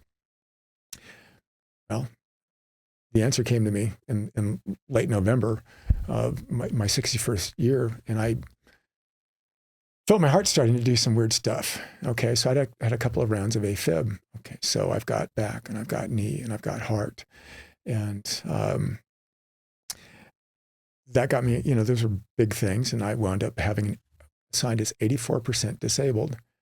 Well, wrap your head around the idea of someone telling you that you are 84% disabled when you're used to being, this physically fit person. So there's another transition and an adjustment. And the only thing I would add to that, though, is you really need to swallow your ego with that, because there are a lot of men and women who come out of these careers and they don't want to, maybe pride, get that rating. Yes. And go in and get it on paper that, hey, this, and this, because there's that pride factor. I'm not broken. I'm still good. But the thing is you got to swallow that pride and push that aside, because the thing is, a year from now, 6 years from now, 10 years from now, whatever it is, and one of those flares up, you can at least go back and go, it's already on paper. It's already documented. It's a whole different process if it was never documented. Yes. And, to that end, there are, maybe I've got to be careful with this one, but I don't want to give out too much. The state of California they established a fund back in like 1948. And what it is to offset your retirement and acknowledging that you're liable to wind up having subsequent injuries that are specifically related to the previous injuries that you've had. And it's known as the Subsequent Injury Benefit Trust Fund. I was introduced to that through another retired firefighter who had an attorney who applied to this fund for him. And there's a process, and I'm in the process right now, where within a 5-year window of your retirement, you go back and your injuries and subsequent conditions are reviewed. And you see what's known as agreed upon medical examiner. And then they take a look and decide, okay, well, the wear and tear, whatever the heck else. So in my case, I'd had my right shoulder started to flare up. I'd had a skin cancer that hadn't been claimed on work comp, but that's, one of those presumptive things, that skin cancer, and then keratoses that indicate that, he's definitely a candidate for additional cancers. And because of the stress and the medications and whatever else, something else that's pretty common is gastroesophageal reflux disorder, GERD. We all know about GERD. TV commercials educate us, don't they? So reviewed all that stuff, and it brought me up to, except with the exception of the skin cancer thing, brought me up now to 91% disabled. And then I saw another physician who took a look at my, my skin documentation and records, and now you're sitting across the table from a guy who's actually 100% disabled. No, I don't, I can swim, I can work out and whatever the heck else, but for all, I've got enough broken parts that in the eyes of the state and the work comp system, because it's not, it's not, you've got 5% to this and 10% for that, and it equals 15, depending upon the body part itself. It determines a different percentage of disability. And, I hit that 100% mark. So I've got an attorney who's now approaching the Supplementary Benefit Trust Fund folks. And that may wind up leading to a stipend that will, come in as a life award to help me with my medical bills, which I'm sure are coming. There are things that are out there that, are there to help us. Mm-hmm. But it's just knowing where to look and where to find them. Listening to your podcast, learning about Save a Warrior, hearing the name Jay Clark, good on him. There was another group that's Gallivan is the last, out of Los Angeles, but it's a psychologist who's got Michelle Gallivan, I believe is her name. Got me to read up on that, and I'm thinking, you know what? I'm so glad to see that that's there. If you've got me scratching my head, it's like, maybe I would benefit, because there's that push pull. I'm the old guy that, when my dad died, I'm looking around at all these old guys that are, all these adults that are crying. I'm thinking, well, there's got to be somebody that's got to buck up. So it was me. And I stayed that way for many, many years, so that, that you can't just, that's something I can't completely walk away from. But, good, again, good on you for the show. I think that's it, man. I'm drained. I was going to say, is there anything we haven't hit on? No. And I think that the oxygen saturation in this room has dropped down to about 17%. We can't burn anything in here, but we're still conscious. That's good. So my wife gave me a piece of advice. She said, because I normally, when I talked about John Wayne, Rodney Dangerfield, the Simkins men, we tend to talk slow. I said, should I drink coffee before I go in? I mean, what the hell? So thank you. Thank you very much for having me on. I appreciate you sharing your story. Thank you for your time. Absolutely. As always, thank you for listening or watching the episode. If you have any comments or questions, feel free to reach out on social media or send me an email. The links are all in the show notes. I'd love to hear from you. Also, if you're not already, please follow the podcast on whatever platform you get your podcasts. You can also subscribe on YouTube. And if you would, please leave me a rating. Ratings do two things. You can tell me what I need to fix or improve, and the more ratings also gets the podcast recommended to more people. Another ask, please share the podcast with anyone you think could benefit from and enjoy it. And last, don't forget, sign up for the newsletter.